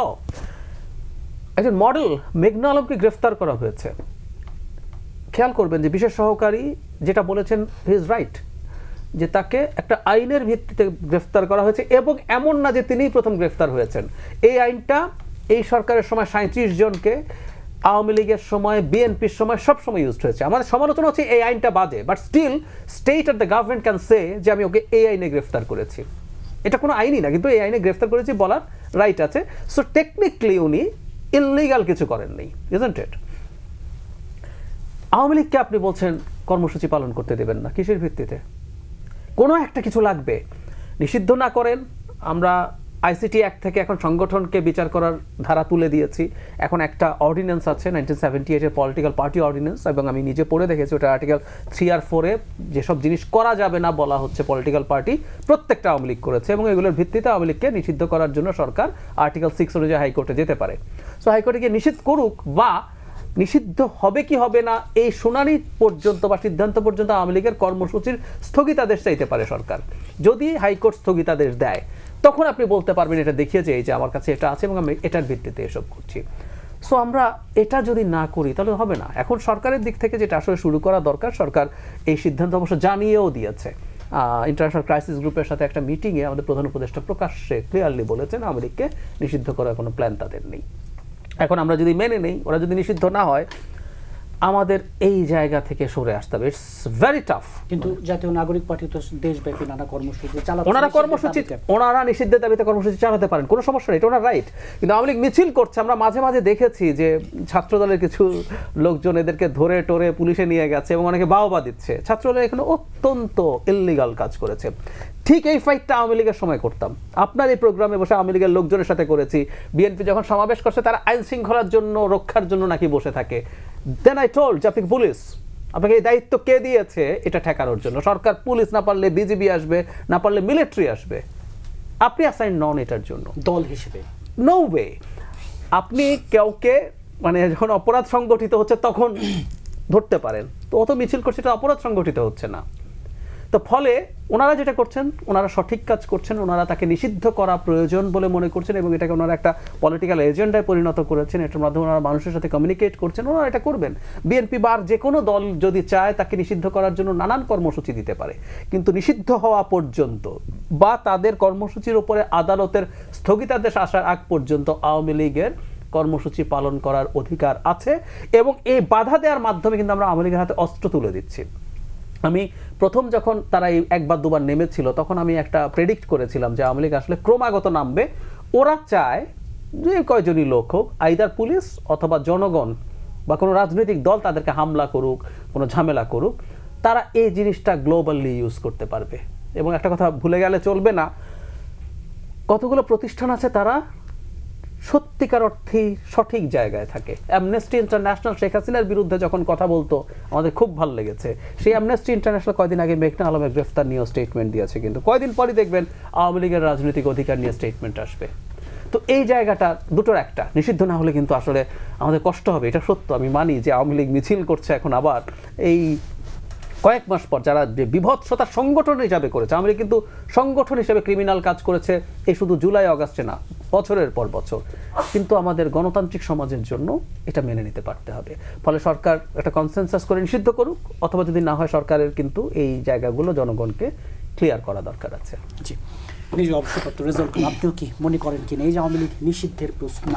আমি জায়েদ ভাইয়ের সেন্টিমেন্টটাকে রেসপেক্ট করি, এটা 100%। কারণ হি ইজ ভেরি কারেক্ট যে এই জিনিসগুলো আমরা এখানে যারা আছি, মাসুদ কামাল ভাই, জায়েদ ভাই, বিশেষ করে আমরা তিনজন, আমরা প্রত্যেকেই কিন্তু আওয়ামী লীগ এই ফ্যাসিস্ট গভর্নমেন্ট পিরিয়ডে এই বিষয়গুলো নিয়ে কথা বলেছি আমরা। কিন্তু আমি একটু ভিন্ন আঙ্গিকে দেখি। একটা হচ্ছে আদর্শগত দিক থেকে জায়েদ ভাই কারেক্ট, নীতিগতভাবে সে কারেক্ট, একটা স্টেটের এরকম হওয়া উচিত। কিন্তু আমি ভিন্নভাবে দেখি যে এই আওয়ামী লীগ কী করেছিল। সেই আওয়ামী লীগকে একটা কথা আছে যে আপনার সাথে যখন আপনি একটা ফ্যাসিজম হবে, একটা রেভলিউশন কখন আসে, বিপ্লব কখন আসে, যখন আপনার অনেক বড় ধরনের আপনার যখন একটা জুলুম, অত্যাচার, অবিচার ঘটতে থাকে এবং এটা বছরের পর বছর চলতে থাকে, তখন মানুষ কিন্তু ফুলে ফেপে এমন একটা অবস্থায় তখন বিপ্লব হয়। আমরা কিন্তু আন্দোলন আর বিপ্লবকে এক টার্মে আমরা ডিফাইন করি না। সো আমাদের দেশে এই বিপ্লবের প্রেক্ষাপট সবাই জানি, সেই বিপ্লবের বিনিময়ে আমরা সরকার পেয়েছি। এখন এই মুহূর্তে যদি আমরা গতানুগতিক প্রক্রিয়ায় আমরা যদি ওই আদর্শ, আপনি একটা যে আপনার প্রতি অনেক অনাদর্শের কাজ হয়েছে, আপনার সাথে অনেক বেশি অবিচার হয়েছে, এখন যেই ব্যক্তি আপনাকে অন্যায় করেছে, কিছু কিছু ক্ষেত্রে কিন্তু আমাদের পুরোপুরি আইনটাকে আমরা বা আদর্শের দিকটাকে আমি অ্যাপ্লাই করতে পারি না। কারণ আমার সাথে যা হয়েছে, এখন আমার ওই আওয়ামী লীগের প্রতি যদি আমি ওই জিনিসটা পালন করি, এই আওয়ামী লীগ দ্বিতীয়বার আবার ক্ষমতায় আসার সুযোগ পাবে। আচ্ছা, এখন আমি যাই 54 ধারার, যেটা জায়েদ ভাই বলছিল যে আইন যেটা পারি না, বাট এখানে একটা গ্যাপ আছে। যখন 1898 সালে প্রথম কিন্তু আপনার এই যে 54 ধারা, যেটা অ্যারেস্ট, এই জিনিসটা কিন্তু প্রথম শুরু হয় 1898 সালে। কেন ব্রিটিশরা এই রুলটা জারি করেছিল? কারণ তখন গণ আন্দোলন যখন ভারতবর্ষে শুরু হয়, তখন এটাকে দমন করার জন্য। তো সেই একই ধারা ওইটাকে কিন্তু পরবর্তীতে পাকিস্তান গভর্নমেন্ট, বাংলাদেশ গভর্নমেন্ট সবাই কিন্তু এটাকে মিসইউজ করে আসছে। আমি শব্দটা বলছি মিসইউজ করে আসছে, কারণ এখানে একটা গ্যাপ আছে, এই গ্যাপটাকে সবাই এখন ওই জায়গাটা নীতিগতভাবে জায়েদ ভাই, কামাল ভাই দুজনেই বলতে পারেন যে এটা আমরা আসলে করাটা ঠিক না, বাট আমাদের কিছু সুযোগ আছে যেটা ওই 54 দ্বারা যেটা আমরা করি। এখন কেন এটা করতে বাধ্য হচ্ছি?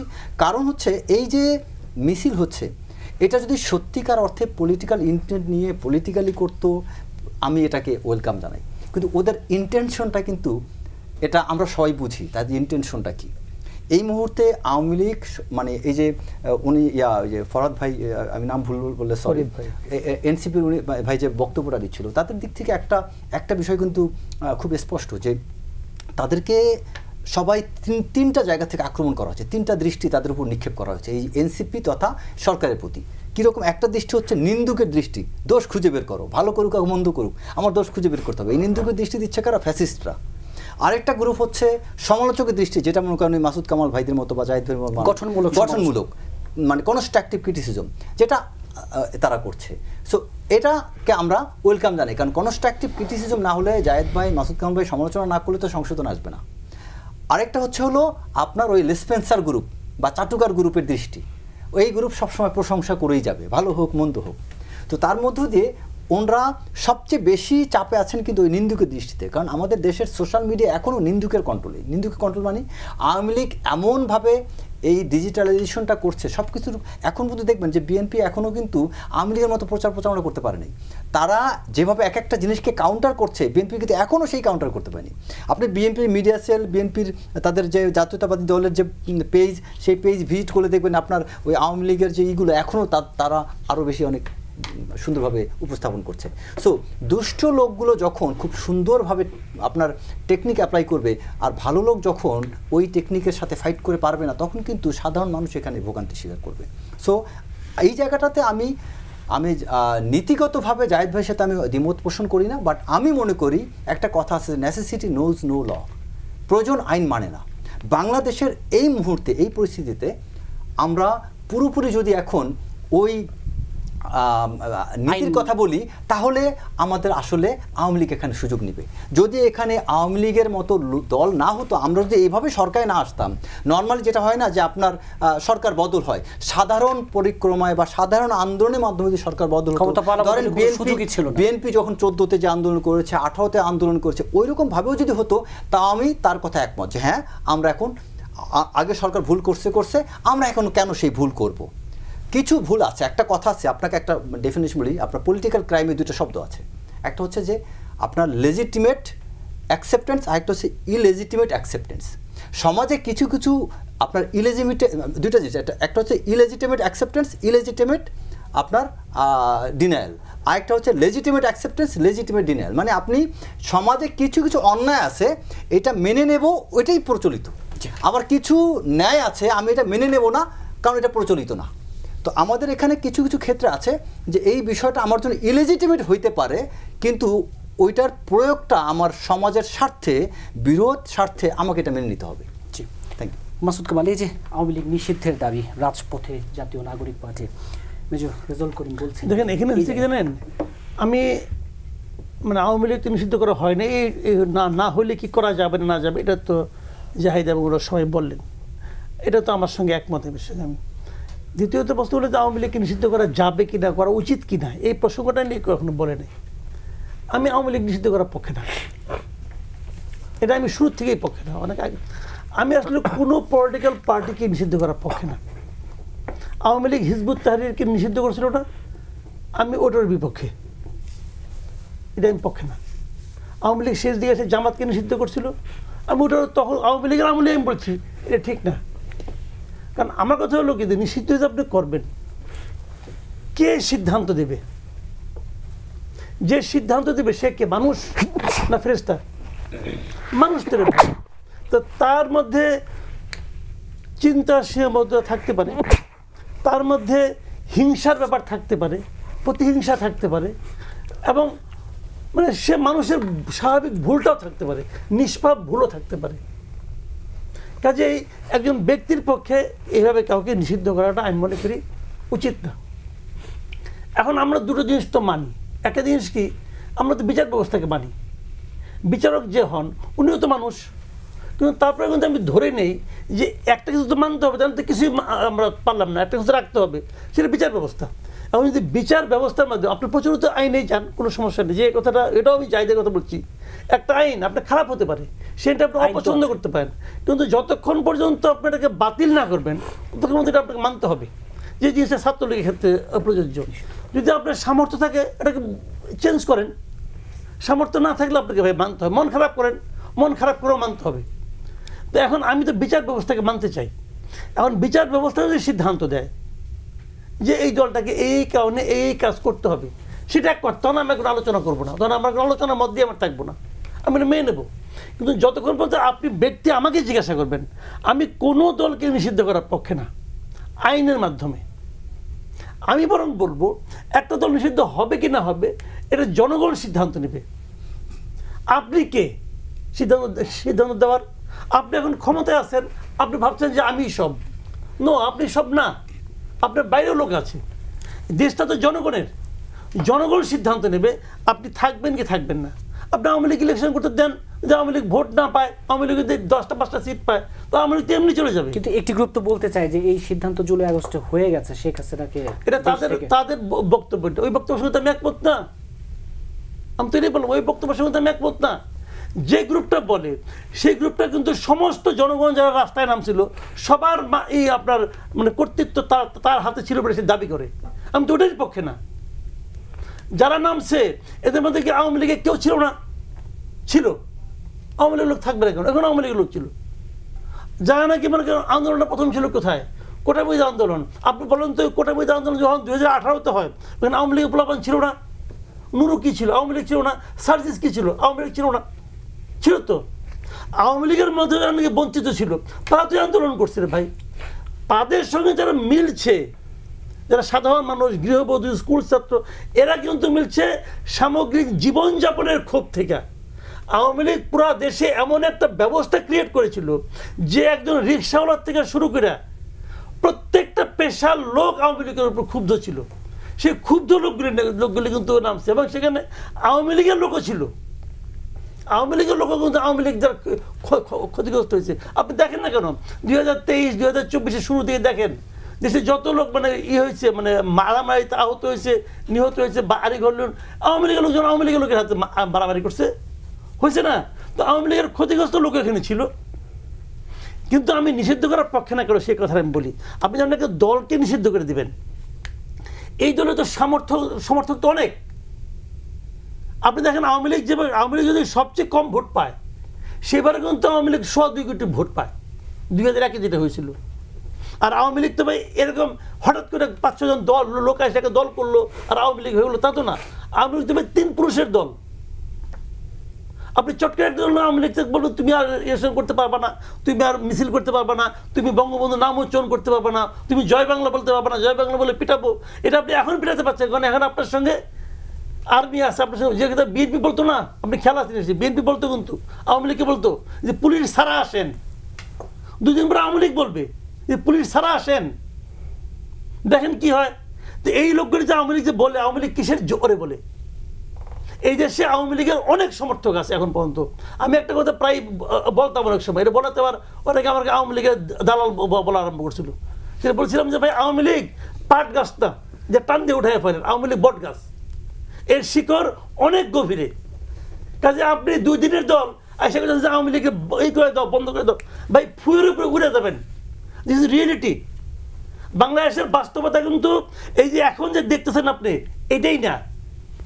বাংলাদেশের বাস্তবতা আরো 50 বছর আগে শুরু হয়েছে, 70 বছর আগে শুরু হয়েছে, এবং এই বাস্তবতা আরো 70 বছর 100 বছর চলবে। জি, ফরিদুল হক, শেষ কথাগুলোর উত্তর। আওয়ামী লীগ নিষিদ্ধের দাবিতে আপনারা রাজপথে আছেন, শেষ কথা আমরা উত্তর। মাসুদ কামাল ভাইয়ের সাথে আমি একমত। আমরা নির্বাহী আদেশ আওয়ামী লীগ নিষিদ্ধের কথা আমরা বলিনি। আমরা প্রথমত হচ্ছে যে দল হিসেবে আওয়ামী লীগ গত 16 বছরে যত অপকর্ম করছে এটার আমরা বিচার চাই দল হিসেবে। এবং এই চলাকালীন অবস্থায় মানে বিচার চাওয়ার ব্যাপারটা এরকম যে বিচার ধরেন আমি বিচার চাইতেছি কিন্তু রায় আমি ফাঁসি চাই, তো নিষিদ্ধ চাওয়ার ব্যাপারটা এরকম। আমরা কোনো মানে বিচারের রায় কি হবে সেটা তো আমরা চাইতে পারি না, এটা আমরা চাচ্ছি না। কিন্তু এখানে 2টা প্রশ্ন আছে। 2টা প্রশ্ন হচ্ছে, একটা প্রশ্ন হচ্ছে যে আওয়ামী লীগ এখন যে গুপ্ত গুপ্ত কর্মকাণ্ড চালাচ্ছে আওয়ামী লীগের লোকজন। আপনারা জানেন যে আওয়ামী লীগের একেবারে ধরেন শেখ হাসিনা থেকে শুরু করে বাইতুল মোকাররমের খতিব পর্যন্ত সব পালায় গেছে। আওয়ামী লীগের নেতৃত্বে এখানে কেউ নাই, আছে কিছু তাদের সন্ত্রাসী বাহিনী। এই সন্ত্রাসী বাহিনী এখানে গুপ্ত যে গুপ্ত রাজনৈতিক চর্চা যেটা করতেছে সেটা বাংলাদেশের সিকিউরিটির জন্য থ্রেট, বাংলাদেশের স্টেবিলিটির জন্য থ্রেট।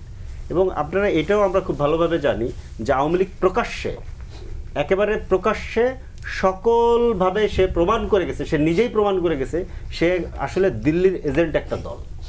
এবং দিল্লি আমাদেরকে 3 দিক থেকে ঘিরে রাখে এমন একটা রাষ্ট্র যে আমার সার্বভৌমত্বের জন্য সিকিউরিটি।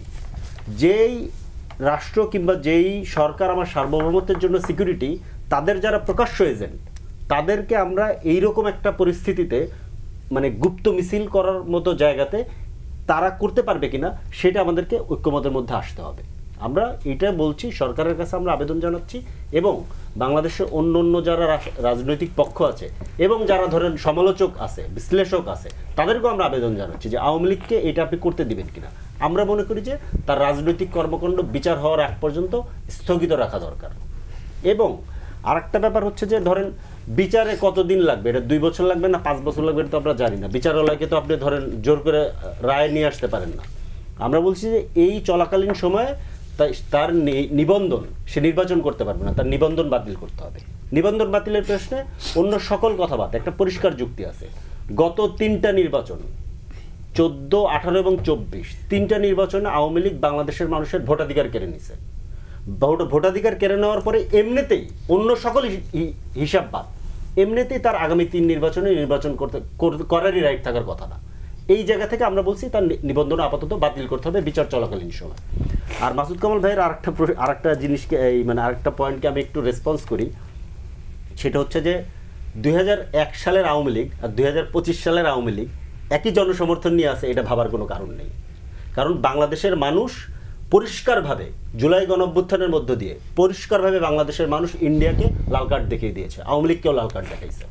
অতএব মনে করার কোনো কারণ নাই যে দিল্লির লেসপেন্সারগিরি যারা করবে তারা এখানে এসে আবারও সেই জনসমর্থন পাবে, এটা হবে না। এবং এটা আমাদেরকে মনে রাখা লাগবে যে ধরেন যখন বিডিআর এবং বিএসএফ এবং বিজিবির মধ্যে যখন টেনশন হয়েছে বর্ডারে, আমাদের লোকেরা কিন্তু খালি হাতে গিয়ে বর্ডারে দাঁড়ায় গেছে। তো এই যে জায়গাটা, এটা এই লোকদেরকে টপকায় বাংলাদেশে আওয়ামী লীগকে আবার রাজনীতি করতে হবে, ব্যাপারটা এত ইজি না। মানে বলছেন এখনকার যে বাস্তবতা, সেই বাস্তবতা তো আবার 30 বছর বলি 50 বছর বলি, বা এই যে বাস্তবতাটাও তো না। বাস্তবতার মধ্যে যে 16 বছরের অপরাধের আমি তালিকা দিই, 16 বছরের অপরাধের তালিকা দিলে খাতা ভরে যাবে। সেই বাস্তবতাকে করে তারপরে তো আওয়ামী লীগকে এখানে আসতে হবে। বাংলাদেশের রাজনীতির একটা বড় সমস্যা আছে, বাংলাদেশের রাজনীতির একটা বড় সমস্যা হচ্ছে যে আমরা যারা রাজনীতি করি, আমি নিজেকে নিয়েই বলতেছি, আমরা ভুল করলে স্বীকার করতে চাই না, আর অপরাধ করলে ডিনায়াল করি। এটা প্রায় অনেক রাজনৈতিক দলই এটা করে। প্রত্যেকেরই বিভিন্ন মাত্রার অপরাধ কিন্তু এখানে আছে বাংলাদেশে, যারা রাজনীতি করেছে গত 54 বছরে যারা রাষ্ট্র চালাইছে, বিভিন্ন মাত্রার অপরাধ আছে। অপরাধ আর ভুলের ভেতরে কিন্তু আমি পার্থক্য করতেছি। এই যে হিস্ট্রিক্যাল ডিনায়াল, একই কাজ আওয়ামী লীগ করার চেষ্টা করবে এবং তখন আপনি বিভিন্ন লজিক দিয়ে এটা বোঝানোর চেষ্টা করবেন যে না, তাকে তো এইটা করতে দিতে হবে, তাকে তো ওইটা করতে দিতে হবে। ব্যাপারটা এরকম না।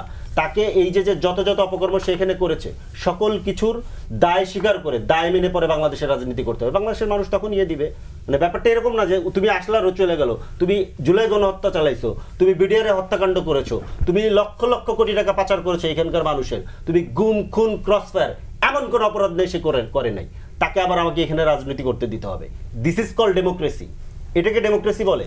এইটা আমাদেরকে ভাবতে হবে যে ডেমোক্রেসির মানে কি। আপনি কি খুনির সাথেও ধরেন বসবেন, খুনির সাথেও বসবেন কিনা, এটা আমাদেরকে ভাবতে হবে যে এটাই কি ডেমোক্রেসি। একটা কথা অ্যাড করতে চাই, একটা বিষয় কি, ওই যে মাসুদ কামাল ভাইয়ের সাথে কথা আসলে অ্যাড করে একটা কথা বলি যে কখনো কোনো ইনস্টিটিউশনকে আপনি মানে শেষ করে দিতে পারেন না। ইনস্টিটিউশন কোনো অ্যাক্টর না, ইনস্টিটিউশনের অধীনে যারা কাজ করে তারা হচ্ছে অ্যাক্টর। সো এখানে ইনস্টিটিউশন আমি জামাত ইসলামকে যখন ব্যান করা তখন আমি এই কথা বলেছিলাম যে জামাত ইসলাম এটা হচ্ছে ইনস্টিটিউশন, বা আওয়ামী লীগ এটা ইনস্টিটিউশন। বাট একটা কথা আছে এখানে, কথাটা হচ্ছে কি, এই যে গত 17 বছরে আওয়ামী লীগের এই ফ্যাসিজমের সাথে যারা যারা যুক্ত ছিল, এদের আপনি যে প্রত্যেককে তো অপরাধী, তাই না? এই প্রতিটা ব্যক্তিকে ডাইরেক্টলি ইনডাইরেক্টলি আপনি যদি এদেরকে শাস্তির আওতায় নিয়ে আসেন, তখন আওয়ামী লীগ তার দল রেখে দিলে সমস্যাটা কি? কেউ তো থাকতেছে না এখানে। আপনি একটা দলের আপনি 17 বছরে যে পরিমাণে অপরাধ করছে তার যে সংখ্যা, এই তালিকাটা বের করলেই আপনি তখন জনগণে বলবে ওরে রেখে দে। কারণ আমাদের সমস্যা হচ্ছে যে আমরা অনেক অপরাধীদেরকে ছেড়ে দিয়েছি, আমরা শাস্তির আওতায় আনতে পারিনি। এগুলো করার কারণে আজকে মানুষ হতাশা থেকে অনেকে কিন্তু কথা বলছে যে দলকে ব্যান করে দাও। দলকে ব্যান করার প্রশ্ন জাগতো না যদি আমি প্রকৃত অপরাধীদেরকে ধরে রাখতে পারতাম। জি, ডাক্তার জাহেদুর রহমান, নির্বাচন প্রশ্নে যাব তার আগে একটু যে নতুন নতুন রাজনৈতিক দল নির্বাচনকে সামনে রেখে এর মধ্যে নিবন্ধন চেয়েছে 65টি রাজনৈতিক দল। যেদিন আলোচনা করছি শুক্রবার, আজকেও ইলিয়াস কাঞ্চনের নেতৃত্বে আরেকটি নতুন রাজনৈতিক দলের আত্মপ্রকাশ হবে, নাম হবে সম্ভবত জনতা পার্টি। এই যে নির্বাচন, নতুন রাজনৈতিক দল। আচ্ছা, আমি রেজা ভাই আর ফরিদ ভাই দুটো ব্যাপারে একটু অ্যাড্রেস করতে চাই। ফরিদ ভাই যেহেতু লাস্টে যে কথাটা বলছেন, আমার কাছে খুবই কিউরিয়াস একটা প্রশ্ন আছে ফরিদ ভাইয়ের কাছে, আপনি আপনার সময় এটা জবাব দেবেন আশা করি। মানে কোনো দল তার অপরাধকে, ক্রাইম যদি করে থাকে, কমিট করে, সেটা স্বীকার করতে হবে, অ্যাপোলোজাইজ করে তারপর সে দলে মানে রাজনীতিতে আসতে হবে। If this is the fact, জামায়াতের কি রাজনীতি করার কোনো অধিকার আছে? জামায়াতের অপরাধ আমাদের মুক্তিযুদ্ধের সময়কার হিসাব যদি করে, এটা much higher in any consideration. ওরা কি ক্ষমা চেয়েছে? ওরা তো ক্ষমা চায় নাই। তাহলে তো জামায়াতেরও রাজনীতি করার কোনো অধিকার বাংলাদেশে নাই। তাহলে কি আমরা একসাথে, নাকি ওটা একটু পুরনো হয়ে গেছে বলে আমরা এখন আর বলবো না, যদিও ফৌজদারি অপরাধ তামাদি হয় না, নাকি এটা এখন নতুন বলে আমরা বলছি বা বলবো, নাকি এখন জামায়াত নিশ্চিতভাবেই শেখ হাসিনার সময় সাফার করেছে এবং সেই লড়াইয়ে, এই জুলাই আগস্ট যে অভ্যুত্থান হলো, সেটায় তারা খুবই গুরুত্বপূর্ণ রোল প্লে করেছে, তাই কি সেটা বাতিল হয়ে গেল কিনা আমার একটু কিউরিয়াসিটি হলো।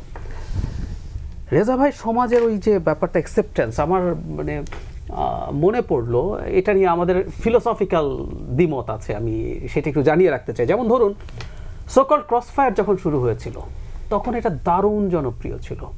আমি কমে যাচ্ছে, এডুকেটেড একটা ন্যারেটিভ মানুষের মধ্যে, হ্যাঁ, আমি প্রথম দিন থেকে এটার বিরুদ্ধে কথা বলেছি, আমি লেখালেখি করেছি, ব্লগে লিখতাম। আমার মনে আছে কিরকম গালিগালাজ ফেস করেছি ওই সময়, কারণ কেউ এটা নিতে পারছে না। এবং এটা সত্য, প্রথম দিকে খুবই মারাত্মক ক্রিমিনালদেরকে হত্যা করা হচ্ছে, তাদের ভিতরে 21টা 20টা এবং ভয়ঙ্কর। আমার মনে আছে একবার আমি একটা লেখা লিখেছিলাম, ওই যে ডাকাত শহীদ বলে একজন ছিল পুরনো ঢাকায়, ভয়ঙ্কর সন্ত্রাস, এবং এত বড় উৎসব হয়েছে সেখানে, হ্যাঁ, এবং এত বড় উৎসব হয়েছে সেবার সেই অঞ্চলটায় মানুষ তার কাছ থেকে বেঁচে যাওয়ার কারণে।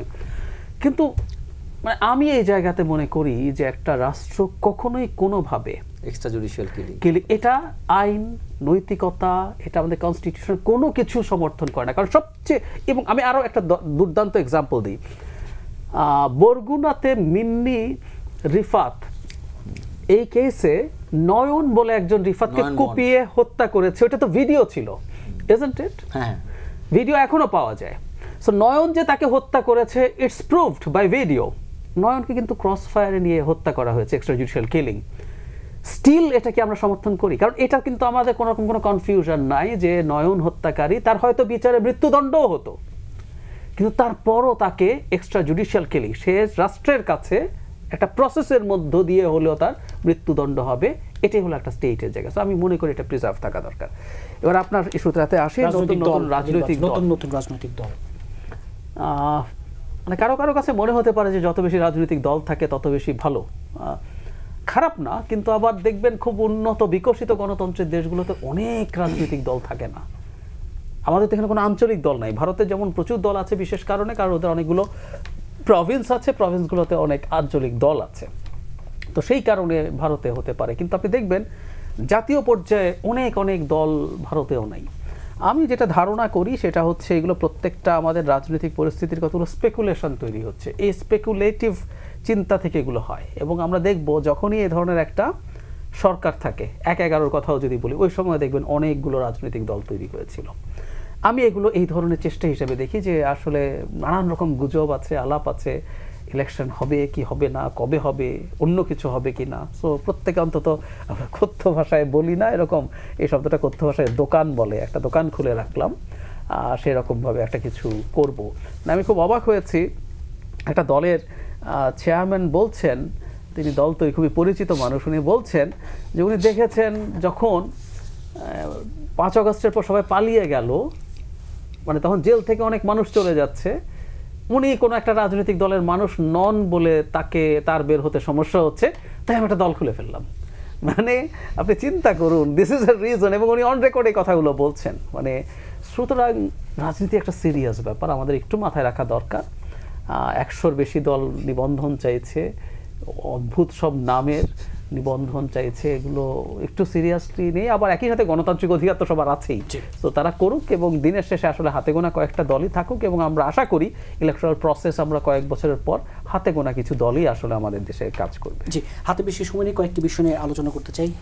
রেজাল্ট করি যে নির্বাচন নিয়ে অনিশ্চয়তা আছে, এক ধরনের নানা গুজব আছে বলছিলেন, সেখানে যে নতুন নতুন রাজনৈতিক দল, এত রাজনৈতিক দল। আচ্ছা, এটা অ্যাকচুয়ালি খুবই দুঃখজনক। আমি কয়েকটা ভিডিও দেখলাম যে সবাই মন গড়া রাজনৈতিক দল গঠন করছে। অ্যাকচুয়ালি আমার কাছে এটার মিনিংটা যেটা মনে হয়েছে, ওই যে আমার সামনে আরও অভিজ্ঞ দুজন মানুষ আছে, ওনারা ওই করতে পারবেন, এটা ব্যাখ্যা আরও ভালো দিতে পারবেন। আমার যেটা নিজের চিন্তা, মানে এরা আমাকে কিছুদিন আগে, গত 3-4 বছর আগে, কোনো একজন খুব প্রতিষ্ঠিত, অনেক মোটামুটি একটা ছোট দল হলেও প্রতিষ্ঠিত, এবং ওই ব্যক্তি খুবই ইনফ্লুয়েন্সিয়াল একজন ফিগার, আমি তাকে জিজ্ঞেস করছিলাম যে আপনি তো বড় কোনো দলের সাথে যোগ দিলে আর ভালো হতো, এই দলটা গঠন করতে। তখন উনি আমাকে একটা খুব সুন্দর উত্তর দিয়েছেন যে দেখো, আমি যদি এখন বিএনপিতে যোগ দিতাম, আমার মতো মানুষের খালেদা জিয়ার পাশে বসতে 10 বছর অপেক্ষা করতে হতো, আর আমি ছোট দল গঠন করার কারণে যে কোনো মিটিংয়ে আমি পাশে যেয়ে বসতে পারি। তো এই কথাটা কিন্তু অনেক বড় একটা আপনার, আমি বলি যে বার্তা আছে, যেটা কারণ অন্য যে যারা এখন বর্তমানে দল গঠন করছে, তাদের ভাবনা হচ্ছে যে আমি বলতে পারবো অমুক দলের চেয়ারম্যান, টক শোতে আসতে পারবে, লেখা থাকবে tagline, mister Rafiqul Islam chairman ABC party. তো আর ওই ট্যাগটা থাকার কারণে অনেক টক শোতে আপনারা ডাকবেন। আবার ধরেন বাংলাদেশে দেখা যায় অনেক জায়গায় লেখা থাকে সম্পাদক এবিসিডি পত্রিকা, কারণ ওইটা হলে আপনারা ওই টিভি চ্যানেলগুলোতে কথা বলতে ডাকবেন, তিনি একজন পত্রিকা সম্পাদক। কারণ ওনারকে ওই যে আমার পাশে যে আপনার মাসুদ খান ভাই বসা আছে, ওনার যে কয় বছর উনি সাংবাদিকতা করছে, তাও উনি এখন পর্যন্ত লিখতে পারে না মনে হয় যে আমি সম্পাদক অনেক পত্রিকা, কিন্তু ও কিন্তু 2 দিন পরে লিখছে। এখন কয়জন মানুষ জানে যে এই ভদ্রলোকের 40 বছর অভিজ্ঞতা আর ওনার কি ফ্যাক্ট হচ্ছে। এখানে আমাদের সমস্যাটা হচ্ছে আমরা সোশ্যাল মিডিয়াতে একটা আইডেন্টিটি ক্রিয়েট করতে চাই, আমার একটা পথ তৈরি করতে চাই, যেটা আমি বললে আমাকে বিভিন্ন জায়গায় মানুষ, আমি অমুক জায়গার চেয়ারম্যান, একটা প্রতিষ্ঠান মানে অমুক ফাউন্ডেশন, অমুক এটা, এবং লিখে দেয় এটার ব্যবস্থাপনা পরিচালক, এটার সিইও। এগুলো হচ্ছে কি, তার একটা আইডেন্টিটি ক্রিয়েট করে। আমার লোকাল এলাকায় একটা ঘটনা, আরেকটা ঘটনা বলি, যে এক ভদ্রলোক তিনি থানায় গিয়েছেন, সত্যি ঘটনা এটা, থানায় যে বলছে আমি অমুক স্কুলের সভাপতি। তো মানে তখন ওই ওসি আবার বললো যে আপনি ওনাকে নিয়ে যে কথা বলছেন কথাটা সত্য, যে ওনার কোনো পরিচয় নাই, উনি স্কুলের সভাপতি, অনেক খুন খারাপি করে হয়েছেন এই জন্য যাতে থানায় যে বলতে পারেন আমি অমুক কলেজের বা স্কুলের সভাপতি। মানে এই যে পদ নেয়া, এটা উদ্দেশ্য হচ্ছে পার্সোনাল বেনিফিশিয়ারি হওয়া। সো এই বিষয়গুলোকে জায়েদ ভাই খুব লিবারেলভাবে কথা বলছেন, আমি তার ইন্টেনশনটা বুঝতেছি, আমাদের ডেমোক্রেটিক প্রসেসে এটা ওয়েলকাম করি, বাট এটার মিসইউজটা হবে অনেক বেশি। তবে এটাও সত্য কথা, আমাদের দেশে ছোট ছোট দলগুলোকে স্পেস দেওয়া উচিত। কারণ ধরেন যদি স্ট্রং অবস্থানে ছোট দলগুলো না থাকে, আওয়ামী লীগ নাই, বিএনপিকে এখন সমালোচনা করবে কি? ধরেন বিএনপি যদি ক্ষমতা আসে, বা জামাত যদি ক্ষমতা আসে, বা জাতীয় পার্টি কেউ যদি বিজেপি ক্ষমতা আসে, কে সমালোচনা করবে? সো ছোট ছোট দলগুলো যত বেশি সমালোচনা করবে তত ওই দলের সংশোধন হবে। এখন যদি সর্বক্ষণ এই যে এখন ধরেন সবচেয়ে বড় দলকে আওয়ামী লীগ বাদ দিলে এই মুহূর্তে বিএনপিকে আমি এখনই দেখতে পাচ্ছি যে পরিমাণে লোকজন তারেক রহমানের চাটুকারিতা করছে, আমার তো মনে হয় এই লোকের সুন্দর চিন্তা ভাবনা থাকলে নষ্ট হয়ে যাবে। সর্বক্ষণ চাটুকারিতার উপর দিয়ে উনি চলছেন। হ্যাঁ, থ্যাঙ্কস গড যে উনি এটাকে খুব একটা গ্রহণ করছেন না বা খুব একটা সুযোগ দিচ্ছেন না। তো এই জায়গাগুলোতে আমাদের মিসইউজ হবে। তো আমি মনে করি এই দলগুলোর ক্ষেত্রে একটা ক্রাইটেরিয়া তৈরি করে দেওয়া উচিত, এবং দলের যারা চেয়ারম্যান হবেন একটা সাংগঠনিক একটা তো দিবে, অর্গানোগ্রাম তো দিবে, সেখানে যারা তাদের নাম থাকবে সেখানে একটা শর্ত থাকা উচিত যে এখানে 10 জন ব্যক্তি থাকতে হবে, মিনিমাম 20 জন ব্যক্তি থাকবে, তাদের যোগ্যতা এই থাকতে হবে। কোনো ক্রাইটেরিয়া না থাকলে যে কেউ এরকম আপনার দল গঠন করে বলবে। মাসুদ কামাল, যে নতুন দল কি না, নতুন দল তো হতেই পারে। দেখেন, মানে আমি খুব বিস্মিত হয়ে যাই, দল গঠন তো হতেই পারে, দল করলে না করবেন কেমন? আপনি আর তার মত প্রকাশের স্বাধীনতা, তো সংগঠন করার স্বাধীনতা আমাদের সংবিধান আমাদেরকে দিয়েছে, আপনি না করতে পারবেন না, সে করবে। বাট একটা জিনিস হলো একটা সিস্টেম ক্রিয়েট করতে হবে, সেটা হলো কি আপনি দল যেটা করবেন আপনার কর্মকাণ্ডগুলির জন্য আপনি জবাবদিহিতা থাকতে হবে আপনার। আমি কিন্তু শিক্ষাগত যোগ্যতা নিয়ে মাথায় ঘামাই না, মানে প্রথাগত শিক্ষা থাকলে আপনি খুব ভালো মানুষ হবেন তার কোনো গ্যারান্টি নাই, কিন্তু আপনার একটা জবাবদিহিতা থাকতে হবে। যেমন ধরেন যে কথাটা আমি বলি, এই আপনি ধরেন এই যে রফিকুল আমিন একটা দল করছে আম জনতা পার্টি, মানে এই লোকটা তো আদালত কর্তৃক প্রমাণিত একটা বাটপার। এখন এই বাটপারও তো দুইটা দলের নাম দিত যে বাটপার সংগঠন, তাও তো হইতো তো ভাই, সেটা আদালত করছে সাজাপ্রাপ্ত বাটপার তো সে। তো এখন সেও তো দল করছে, কেন করছে? সে তার অভিজ্ঞতা থেকে চিন্তা করছে যে আমি এত টাকার মালিক ছিলাম, আমাকে জেল খাটতে হয়েছে। যদি আমার একটা পার্টি থাকতো তো আমার পার্টি আমার জন্য দুটা মিছিল করতে পারতো। তো এটা তো তার প্রয়োজন, সে তার ওই জিনিসটাকে রক্ষা করার জন্য তার একটা পার্টি দরকার। কারণ বিভিন্ন ধরনের ধান্দা থাকবে, আমার তো কোনো আপত্তি নাই। আপনি পৃথিবীতে জন্মগ্রহণ করছেন, এই মাটিতে আপনার জন্মগ্রহণ করছেন, আপনার ধান্দা আপনি থাকতেই পারে, কিন্তু আমার কোশ্চেনটা হলো কি সেটা আইনানুগ কিনা। দেশ চালানোর জন্য তো একটা আইনও থাকবে।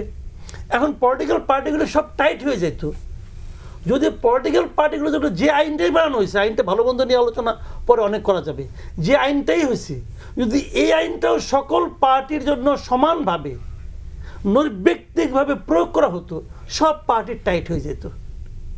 কিন্তু সেটা তো আমরা করি না। আপনি আইনটাই প্রয়োগ করে না কেন? খরচটা তুমি কোথায় পাও? সিম্পল কথা, যে কথাটা বলে আমি প্রথম, মানে আপনার যে এনসিপি তো আমার খুব প্রিয় পার্টি, কিন্তু এদের সবাইকে আমি খুব পছন্দ করি। নতুন একটা পার্টি আসছে, এদের কাছে প্রথম যে কথাটা বলে খারাপ হয়ে গেছি, যেদিন তারা মিটিং না করলো ওই দিন বলেছি বা টাকা পেলেন বই, প্রথম দিনে আমি প্রশ্নটা করছি, ওরা মন খারাপ করছে। বাট যদি তারা বলতে পারতো, সিম্পল কিন্তু যদি তারা বলতে পারতো আমাদের ওয়েবসাইটে পুরো টাকার হিসাব আছে, দিয়ে দেন হিসাবটা। না বলে নাহিদ ইসলাম কি বললো, অনেকে আছে যারা নাকি বিপদে পড়বে। আরেক ভয়ঙ্কর ব্যাপার, আমি একটা ঘটনা বলি, কেন বিপদে পড়বে? বিপদে ওরা পড়বে না, বিপদে আপনি পড়বেন। কারণ আপনি এমন লোকের কাছে টাকা নিছেন যে লোকটাকে দেখলেই দেশে মানুষ খেপে ওঠে। তার মানে সেই লোকটাকে আপনি প্রোটেকশন দেবেন বলে নিছেন। দেখেন ওবায়দুল কাদের কাছে খেয়াল আছে, 30 লাখ টাকা দামে ঘড়ি পড়তো, ফিলিপ পাতেক ফিলিপ, রোলেক্স এগুলি পড়তো। ওনাকে জিজ্ঞাসা করতে কি বললো, আমার লোকে উপহার দেয়। এই ওবায়দুল কাদেরটা আমি দেখছি বাংলা ব্যাংকে চাকরি করতো, পেছনের দোকানে বাকি খাইতো। ওই আমিও ওই পাশে একটা জায়গায় চাকরি করতাম সাপ্তাহিক সুগন্ধায়, যখন ওই রেস্টুরেন্টে আসতাম ও কত কি যে ওবায়দুল কাদের ভাই আসলে আমরা দোকান বন্ধ করে দিই, কেন এত টাকা বাকি হয়েছে, টাকা দেয় না। কারণ সেই লোকে 30 লাখ টাকা দেবে ঘড়ি উপহার দেয়, কেন দেয় ভাই? আমার তো দেয় না, আমার তো দেয় না, কেন দেয়? তো এখন ওনাদেরকে উপহারটা দেয় কেন? প্রোটেকশন পাওয়ার আশায় দেয়। সেই প্রোটেকশন দেওয়ার আপনার জন্য নিশ্চয়ই অঙ্গীকার করছেন। মাসুদ একটু ইন্টারাপ্ট করে যদি অ্যালাউ করেন। হ্যাঁ, গত এই 15-16 বছরে আন্দোলনে কয়েকটা ছেলে ছিল, মানে আমি দলের নামটা বললাম না, আমি কমপক্ষে 30 দিন তাকে রিক্সা ভাড়া দিয়েছি, হাতে 2000-5000 কিছু না কিছু দিয়েছি। এই 5ই আগস্টের পরে এখন আমি যেই গাড়ি আছে, যে বাসা আছে, সব ওই একই আছে, কিন্তু সেই ছেলে কিছুদিন আগে দেখি ল্যান্ড ক্রুজার গাড়ি নিয়ে আমার সাথে দেখা করছে। তো এখন আমার কথা হলো কি, কেন দেয় রে ভাই? কেন দেয়? পাওয়ার আশায় দেয়। সে পাওয়ার আশাটা তৈরি হলো কেন? আমার তো কেউ কিছু দেয় ভাই, দেয় না। সাংবাদিকতা আমার 36 বছর হয়ে গেছে, বাংলাদেশের এমন কোনো পলিটিশিয়ান নাই যার এখানে আমি চাইলে যাইতে পারবো না, কথা বলতে পারবো না, এমন কোনো বাংলাদেশ পলিটিশিয়ান নাই। যদি বলি আপনার সঙ্গে দেখা করতে চাই, সে আমাকে সঙ্গে সঙ্গে দেখা করতে দেবে। তা আমার তো মোটামুটি পাওয়ার আছে রে ভাই, আমার কেউ দেয় না কেন? দেয় না কেন? কিন্তু পাওয়ার দেখে দেয় না, আমার কাছ থেকে সেই প্রত্যাশাটা তারা করতে পারে না বলে দেয় না। জানে এর কাছ থেকে কিছু পাওয়া যাবে না, যার কাছ থেকে জানে পাওয়া যাবে তাকেই দেয়। এই হান্নান মাসুদ ভালো কথা করে মনে হয় কাঁদতেছে, সে কাঁদতে কাঁদতে বলছে যে তার বাড়িটা হলো ওই তাদের এলাকার সবচেয়ে দরিদ্র বাড়ি। এখন শুনি না 5 তলা ফাউন্ডেশনের ঘর হচ্ছে, এখন উনি 1.5 কোটি টাকা গাড়ি চলে, ওনাকে জামাতের একজন দেয়, কেন দেয়? তাহলে কি উনি জামাতের লোক হিসেবে এটা জয়েন করছে? নাকি জামাতের আদর্শ মানে, নাকি জামাতের ওই ব্যবসায়ী করে হেল্প করবে বলে দেয়? কেন দেয় রে ভাই? আমরাই তো দেয় না। তো এইগুলি, এই হলো কি পলিটিক্স। এই পলিটিক্সটাকে আমরা ঘৃণা করি। যখন এই দেশের সকল মানুষ এই ধরনের পলিটিক্সকে ঘৃণা করতে শিখবে, তখন এখানে নতুন বন্দোবস্ত তৈরি হবে। যারা এগুলি বলে তারা করতে পারবে না। জি ফরিদুল হক, এই যে যেই নতুন দল ব্যবস্থাটাকে আমরা ঘৃণা করি সেই জায়গায়, এবং এত নতুন নতুন দল, এমনিতে ছোট করে হাতে বেশি সময় আরেকটু বেশি বলবে, এমনিতে জাহিদ ভাই যেটা বলছে যে শতফুল ফুটুক, এটাতে আপত্তি নেই, কিন্তু ব্যাপারটা হচ্ছে কি, বাংলাদেশের রাজনীতিটা ব্যবসার থেকে বড় ব্যবসা, এটাই হচ্ছে বাংলাদেশের পুরনো বন্দোবস্ত। তো এইখানে ধরেন আমরা শত শত আলাপ করি, শত শত না, আমি একটা পয়েন্টে আলাপ করি। একটা পয়েন্টকে ঠিক করার জন্য বাংলাদেশে যা যা চেঞ্জ করা দরকার সেটা যদি করা হয় তাহলে আসলেই নতুন বন্দোবস্ত হবে, যেটা এনসিপি তার ঐক্যমত কমিশনে সে যে প্রস্তাব দিয়েছে সেই প্রস্তাবের 20 নম্বর পয়েন্টে আছে, আপনি পরে দেখে নিতে পারবেন। সেটা হচ্ছে যে বাংলাদেশে যারা মেম্বার অফ পার্লামেন্ট হবেন তিনি কোনো উন্নয়ন কর্মকাণ্ডের মধ্যে থাকতে পারবেন না। এই ব্যবস্থাটা করতে হবে। উন্নয়ন কর্মকাণ্ড করবে স্থানীয় সরকার, উন্নয়ন কর্মকাণ্ড করতে পারবে না। এবং তাকে কি করতে হবে, তার 14 গোষ্ঠীর সম্পদের হিসাব দিয়ে পরে পার্লামেন্টে যেতে হবে।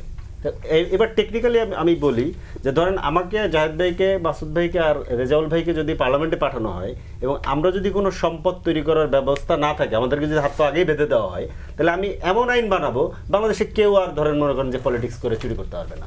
তা অটোমেটিক নতুন দল, এই যে নাম সর্বস্ব দল তৈরি করার ব্যবস্থা অটোমেটিক বন্ধ হয়ে যাবে।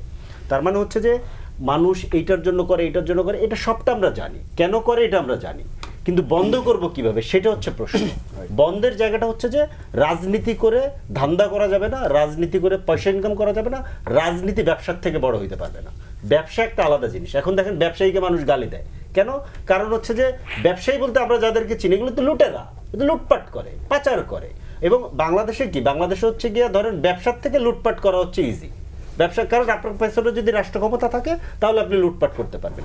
তো রাষ্ট্র ক্ষমতাকে ব্যবহার করে লুটপাট করার যে আয়োজন, যে বন্দোবস্ত, এটাকে চেঞ্জ করার জন্য ওইটা করতে হবে। ওইটা করতে গেলে যা যা করা দরকার এই সব কিছু মিলিয়ে আসলে রাষ্ট্র সংস্কার। ওইটা করতে গেলে যেটা আমি বললাম, ওইটা করতে গেলে যা যা করা দরকার সব কিছু মিলিয়ে রাষ্ট্র সরকার, এবং ওইটা হলেই নতুন বন্দোবস্ত হবে। জি, আপনার কাছ থেকে শুরু করে যে নির্বাচন নিয়ে নানা কথা, ডিসেম্বর ফেব্রুয়ারি যখনই বলি না কেন নির্বাচনের দিনক্ষণ, নির্বাচনের আগে সংস্কারে যে বেশ কিছু ফরিদুল হক, সেই জায়গায় যে দেখা যাচ্ছে যত দিন যাচ্ছে বিএনপির সাথে বেশ কিছু মোটা দাগের জায়গায় আপনাদের দ্বিমত তৈরি হচ্ছে। এই জায়গাটির নিষ্পত্তি হবে কিভাবে এবং নির্বাচন? না, নিষ্পত্তির ব্যাপারটা তো নিষ্পত্তি হবে আমরা আশা করি। কারণ হচ্ছে যে বাংলাদেশে যে বন্দোবস্তটা আছে এইটার যদি আপনি 54 বছরের হিসাব করেন, এই বন্দোবস্তের সবচেয়ে ভয়ঙ্কর রূপ গত 16 বছরে ছিল, এবং এটার সবচেয়ে নির্মম শিকার হচ্ছে বিএনপি। তো বিএনপির প্রথমত এবং প্রধানত আমি মনে করি তাকে আসলে সিস্টেমকে করা দরকার, মানে টার্গেট করা দরকার। সিস্টেম সে যে সিস্টেমের শিকার, সিস্টেমের নির্মমতার শিকার, সেটা প্রথমত তাকে অ্যাকনলেজ করা দরকার এবং তাকে এটা চেঞ্জ করা দরকার। কিন্তু দুঃখজনক হলেও সত্য, বিএনপি ধরেন মানে মোটা দাগে সিস্টেমটাকে ঠিক রেখে শুধু একটা নির্বাচন চাই বলে আপাত দৃষ্টিতে দেখলে মনে হয়। তো এই জায়গাটাতে বিএনপিকে এগিয়ে আসতে হবে বলে আমি মনে করি। মানে ধরেন বাংলাদেশের সবই যদি ঠিক থাকে, বাংলাদেশের সব, মানে ধরেন প্রধানমন্ত্রীর কাছে দল থাকতেছে, প্রধানমন্ত্রীর কাছে পার্লামেন্ট থাকতেছে, প্রধানমন্ত্রীর কাছে নির্বাহী বিভাগ থাকতেছে, নির্বাহী বিভাগ আবার প্রধানমন্ত্রী শাসিত হচ্ছে, প্রধানমন্ত্রী রাষ্ট্রপতিকে নিয়োগ দেন, রাষ্ট্রপতিকে সরিয়ে ফেলার ক্ষমতা ওনার কাছে থাকে, রাষ্ট্রপতি ওনার পরামর্শে, কোটানকোট ওনার পরামর্শে বিচার বিভাগ সহ সকল সাংবিধানিক প্রতিষ্ঠানে নিয়োগ দেন। এই বন্দোবস্ত ঠিক রেখেই যদি ধরেন নির্বাচন হয় তাহলে কি হবে? তাহলে ধরেন 2011-র বন্দোবস্তই তো ঠিক আছে। কিন্তু এই কথাও তো আছে, আপনারা আপনাদের নিজেদের গুছিয়ে নেওয়ার জন্যই একটু প্রলম্বিত সময়। না, নিজেদের গুছিয়ে নেওয়ার ব্যাপার না। ব্যাপার হচ্ছে যে ভাই, আমি যে কথাগুলো বললাম এটা ডেমোক্রেসির বেসিক জিনিস। মানে ডেমোক্রেসিতে রাষ্ট্রের যে 3টা বিভাগ এটা আলাদা থাকবে, সাংবিধানিক প্রতিষ্ঠানগুলো স্বাধীন থাকবে। এই বন্দোবস্তটা ঠিক করে আগামীকালকে ঠিক করেন, পরশুদিন নির্বাচনে দেন। আমরা আপনাদেরকে কে বললো যে আমরা নির্বাচন চাই? আমরা তো নির্বাচন চাচ্ছি। আমরা বলছি যে গণপরিষদ নির্বাচন লাগবে, কারণ এইটাকে যদি আপনি ঠিক করতে চান সংবিধানের মৌলিক ক্ষমতা কাঠামোর সংস্কার করতে হবে। মৌলিক ক্ষমতা কাঠামোর সংস্কার আপনি সংশোধনী দিয়ে করতে পারবেন না। প্রথমত সংশোধনী আইডিয়াগতভাবেই ভুল, আইডিয়াগতভাবেই সংবিধান সংশোধনী ভুল, এটা আমি বিভিন্ন জায়গায় বলেছি। কারণ সংবিধান হচ্ছে জনগণের অভিপ্রায়ের দলিল, এইটা চেঞ্জ করার ক্ষমতা পার্লামেন্টের কাছে থাকতে পারে না। এবং ওই পার্লামেন্টের কাছে তো নয়, যেই পার্লামেন্ট 70 অনুচ্ছেদ বলে এক ব্যক্তির কাছে থাকে, যিনি চাইলে এমনকি বাকশাল করে ফেলতে পারেন। এইটা আইডিয়াগতভাবে ভুল। এই জন্য আমরা বলছি এটা গণপরিষদ করতে হবে। আমরা তো গণপরিষদ নির্বাচন চাচ্ছি, আমরা তো নির্বাচন চাচ্ছি না, ব্যাপারটা এরকম না। এটা একটা ভুল। মানে এই যে নির্বাচন নিয়ে এবং দিনক্ষণের বিষয়টা আছে, একটা সিরিয়াস বিতর্ক উঠে গেল, সময় নাই। এই বিতর্কটা আমি অনেক সময় করেছি। মানে মোটা দাগে আমি একমত ফরিদ ভাইয়ের সাথে যে আমাদের অনেকগুলো কাঠামোগত সংস্কার লাগবে, সংবিধান, আইন ইত্যাদি। আমি নিজেও একটা সংস্কার কমিশনের সদস্য, কিন্তু সেটা হয়েও আমি এই জায়গায় কয়েকটা জায়গায় খুব সিরিয়াসলি দ্বিমত প্রকাশ করি। সেটা হচ্ছে আমরা মনে করছি এগুলো করে ফেললে সবকিছু ঠিকঠাক হয়ে যাবে। ধরুন কাউকে যদি প্রশ্ন করেন সোনিয়া গান্ধী ভারতের প্রধানমন্ত্রী কয়বার ছিলেন, উত্তর হচ্ছে 0 বার। কিন্তু আমার উত্তর হচ্ছে উনি 2 বার ভারতের প্রধানমন্ত্রী ছিলেন, 2004 থেকে 2014 পর্যন্ত। উনি কাগজে কলমে ওই সময় প্রধানমন্ত্রী ছিলেন মনমোহন সিং। মানে আমরা ধারণা করছি 2 বার একজন প্রাইম মিনিস্টার থাকার পর আর কোনোদিন যদি প্রাইম মিনিস্টার না হয় সব কিছু খুব সুন্দর মতো চলতে থাকবে, ব্যক্তির সাথে থাকবে না। সোনিয়া গান্ধী ওই 10 বছর ডিফ্যাক্টো প্রাইম মিনিস্টার ছিলেন, যে কেউ খোঁজ খবর যারা রাখেন তারা খুব ভালো মতো জানেন। তিনি প্রাইম মিনিস্টার হতে চেয়েছিলেন, কিন্তু বিজেপি সমালোচনা করেছেন, তো যেহেতু জন্মগতভাবে ভারতীয় নন, উনি আর হননি। মনমোহন সিং 10 বছর ছিলেন। তো সুতরাং নানা রকম উল্টোপাল্টা করে ফেলা যায়। অন্য সব কিছু বাদ দেই, মানে আমাদের কোথাও কি লেখা ছিল রাতে সিল মারা যাবে? আমাদের কোথাও কি লেখা ছিল আপনি একটা মানুষকে ঠান্ডা মাথায় নিয়ে গিয়ে খুন করে ফেলতে পারবেন? কোথাও ছিল না। ধরুন আর একটা উদাহরণ দিই, আসছি এই যে সংবিধানের এই আলাপে গণভোটের কথা আসলো। আপনি যখন ইভেন একটা ছোট অ্যামেন্ডমেন্টও করতে যান, গণভোট রাখতে হবে। 15th অ্যামেন্ডমেন্ট আওয়ামী লীগ যখন করে, তখন কিন্তু সে অনেকগুলো আর্টিকেলে গণভোটের প্রভিশন ছিল, কিন্তু সে গণভোট করে নাই। তো 15th অ্যামেন্ডমেন্ট তো হয়ে গেছে। আচ্ছা, গণভোট যদি হইতো ঠিক আছে, আওয়ামী লীগ একটা গণভোটই নিল, আপনার কি মনে হয় সেটা জিততো না? জিততো। সো স্ট্রাকচারাল পরিবর্তনগুলো আছে, কিন্তু এটা আসলে এনশিওর করে না। আর নির্বাচন নিয়ে আমি একটা জিনিস মনে করি এক বাক্যেই, সেটা হচ্ছে এই বছরের মধ্যে নির্বাচন হওয়া উচিত। এবং আমি একমত ফরিদ ভাই যেটা বলছেন, সর্বোচ্চ সব সংস্কারও যদি একমত হওয়া হয়, এটা খুব অল্প মানে সময়ের ব্যাপার, বেশি সময়ের ব্যাপার না। আপনিও কি মনে করেন কি এই বছরের মধ্যে নির্বাচন হওয়া দরকার? আমি মনে করি যে অ্যাকচুয়ালি আমি এক্স্যাক্টলি ওই কথা না, যে আমি অন্যভাবে কথাটা বলবো। তা হচ্ছে যে ওই ফরিদ ভাই একটা কথা বলছে, রাষ্ট্রের মৌলিক 3টা কাঠামোর কথা। অ্যাকচুয়ালি এই একটা অন্তর্বর্তীকালীন সরকারের আপনার সেই সাংবিধানিক ক্ষমতাটা নেই এই 3টা মৌলিক আপনার বিভাগ নিয়ে আপনার কোনো পরিবর্তন বা সংশোধন করার ক্ষমতা নেই। এটা সংশোধন করতে গেলে আপনাকে একটা সংসদ থাকতে হবে। আর আমার যেটা কাউন্টার একটা প্রশ্ন হচ্ছে যে, আমি গণপরিষদ নির্বাচনের কথা এখন বলছি, একটা অন্তর্বর্তীকালীন সরকার 7-8 মাস পার হয়ে গেল, এখন কেন এই কথাটা? Why not at the very beginning? আমি এন্ট্রিম গভর্নমেন্ট যে টার্মটা দিয়েছি, এই এন্ট্রিম গভর্নমেন্ট আমার ওই মুহূর্তে আমাদের শুরুতেই ভুল হয়েছে। আমাদের হয় বৈপ্লবিক সরকার গঠন করা উচিত ছিল, অথবা তখনই আমাদের উচিত ছিল একটা জাতীয় সরকার বা গণপরিষদ সরকার গঠন করা। এক সেকেন্ড একটা যোগ করে দিই। পৃথিবীর কনস্টিটিউশনাল কম্পারেটিভ কনস্টিটিউশনের যেসব পণ্ডিত আছেন তারা বলেন পৃথিবীর শ্রেষ্ঠতম ডেমোক্রেটিক কনস্টিটিউশন হচ্ছে সাউথ আফ্রিকার কনস্টিটিউশন। বাট এটা কি পৃথিবীর সবচেয়ে গণতান্ত্রিক দেশ? মাসুদ কামাল, আপনাকে দিয়ে শেষ করবে যে ডিসেম্বর না ফেব্রুয়ারি কবে? শুনেন, নির্বাচন ডিসেম্বরে হওয়া উচিত, সম্ভব হলে এর আগেও হওয়া উচিত। কারণ আপনার কাছে মাথায় রাখবেন, যদি ডিসেম্বরে নির্বাচন না হয়, আগামী বছর অক্টোবরের আগে আর নির্বাচন হওয়ার কোনো সুযোগই নেই। কেন মনে হচ্ছে?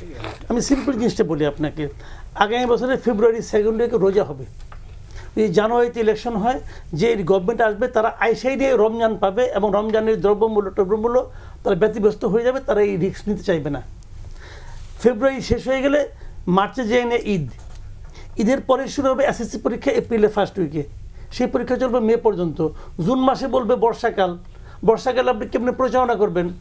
জুন জুলাইগুলো বর্ষায় থাকলো কি, তারপরে যে অক্টোবর। ভাই, ডিসেম্বরের পরে নির্বাচন হওয়া মানে আপনি অক্টোবরে নির্বাচন হওয়া।